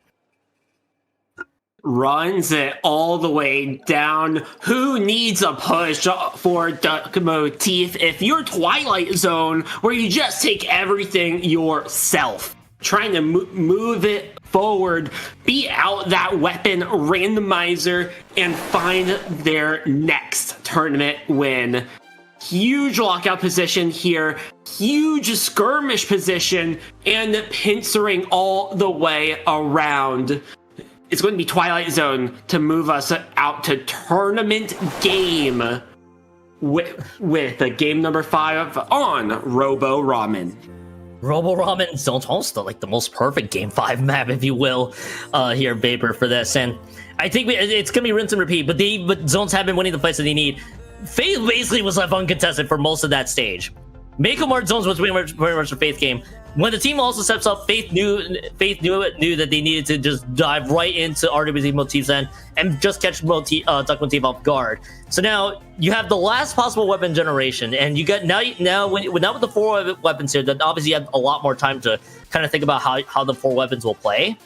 Vapor is for RW3 Motif. How can you get them to synergize in a map that has basically both the low ground and high ground, if you will, but just kind of in different ways? And for Twilight Zones, how do you keep winning the fights that you need at the end to secure the tournament? I think that's really what both teams need to answer here, and this could be setting ourselves up for a strong game 5 to wrap up SOS. Yeah, but for Twilight Zone, we've seen it multiple times that they've been struggling in the back half of games. So you want to finish it out fast, finish it out quick. And for the side of Motif, it's making sure that you cannot get locked out very quickly or very easily. And if you do, you want to make sure you have the resources to get all the way through. So moving out, we're going to see that Hydra Splatling next to that Rapid Pro Deco and H3D on the side of Motif, not favoring the weapon randomizer too much this time in tournament point. Hydra! Every Hydra enthusiast, Ryan, is busy grinning. Whoever they are watching this game is going to watch this. Red Shell is stuck on heavy backline duty for this particular game. This is kind of a very interesting setup that they got going on over there. The H3D and Rapid Blaster Pro Deco has some coverage right around the midline here, and your Zap is going to be your cooler option primarily. May have to play a little bit of skirmishing, if you will, from Vexen. So that's something that we have to keep an eye on here for RW3 Motif's conditions here. And I know Twilight Zones here, Vapor, what we've seen for the first 4 games is they've won the initial fights. Now can they piece it together to take home game 5? That's gonna be the question here. Less than a minute in, and Twilight Zones already got a good chunk of points gone through. Yeah, good points down as they go 2 members down of their own. Fear trying to play around this left side, trying to hold the zone as much as they can. Booyah Bomb out. That's going to give Duck Motif an opportunity to finally get this cap, but it still goes in favor of Twilight Zone. All of this paint and slaying power is just too much for the Motif right now, as DBZ is able to find the pick, use that Booyah Bomb, displace the members of Motif even more. Faith trying to go through with that splashdown from Fear, and their Fear is going to end up getting taken out. Booyah Bomb now from a Red Shell, trying to play around for this cap, and finally Motif is able to get that cap, apply penalty points to the board with 3 minutes on the clock. Yeah, and able to get the cap is going to be important here to at least buy yourself some time for setting yourself up, basically to sustain at this point here, unless you have the RBV Deco, the user in question, going to have able to do a lot of damage. That's gonna be rough to at least try to play super aggressively. So don't be surprised if RW3 Motif has to play a little bit more passively, if you will, for this for their setup. And Twilight Zone right now, they just got a Buoy Bomb ready to go. They got the zones back, no problem. So they could look to zone out RW3 Motif. And so far, they're holding to the zone pretty strongly here. Vapor have fear drops at the end of it, but so far this is looking pretty solid. But the Will is going to displace them. This gives RW3 Motif a chance to get the paint in, and they will be able to do so.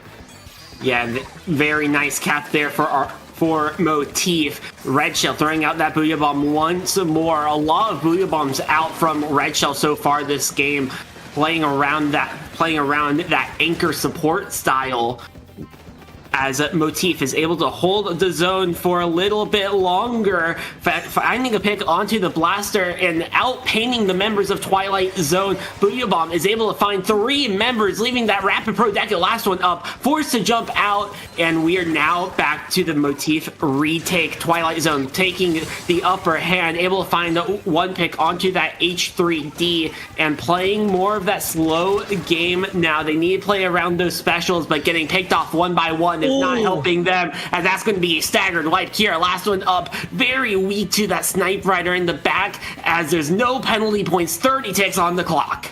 Yeah, 36 left here for points, and this is going to be Twilight Zone in the best position imaginable. This is going to be RW3 Motif that has to throw in the collapse right here. They eliminate 1. Could this be the chance to move forward? No, they lose 2 at the end. They have to throw this wave off right now, and Red Shell's been collapsed upon, and RW3 Motif's random generator of weapons has failed them in the end. Twilight Zones, with masterful team fighting, takes home SOS 233's Great White Brackets finish, and that was a fun 5-game set that we have witnessed.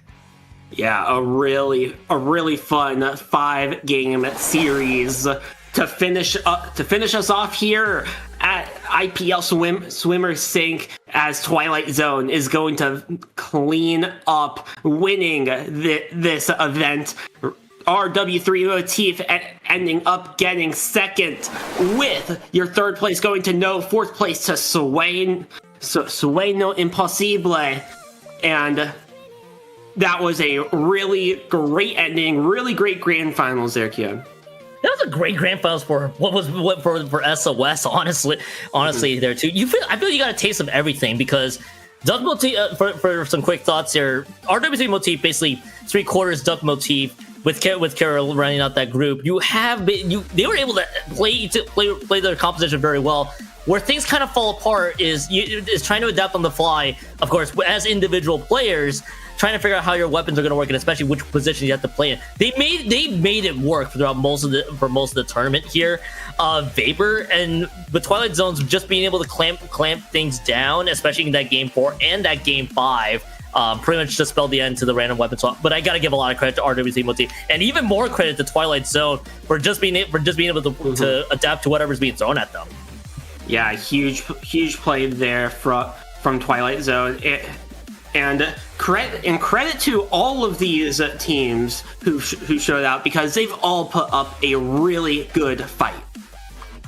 Yeah, definitely, and hey, they put up a great fight here today. We got to see a lot of good Splatoon here in SOS, and that's what it's all about. Each team got themselves some gameplay here in our weekly, but of course, more congratulations to Twilight Zones. Vapor, I think we're good to go, because somewhere along the way, someone will overtake my voice. Probably in the next few moments. So we're gonna get the heck out of here. Where can the people find you, Vapor? You guys can find me on Blue Sky at v4p0r.broadcastbeat.com. Keon, thank you for joining me. Go find Keon at Keon2570 on pretty much every social media platform. And from Inkling Performance Labs, from Swimmer Sync, with Keon, I've been Vapor. Have a good night, everyone. Have a wonderful rest of July.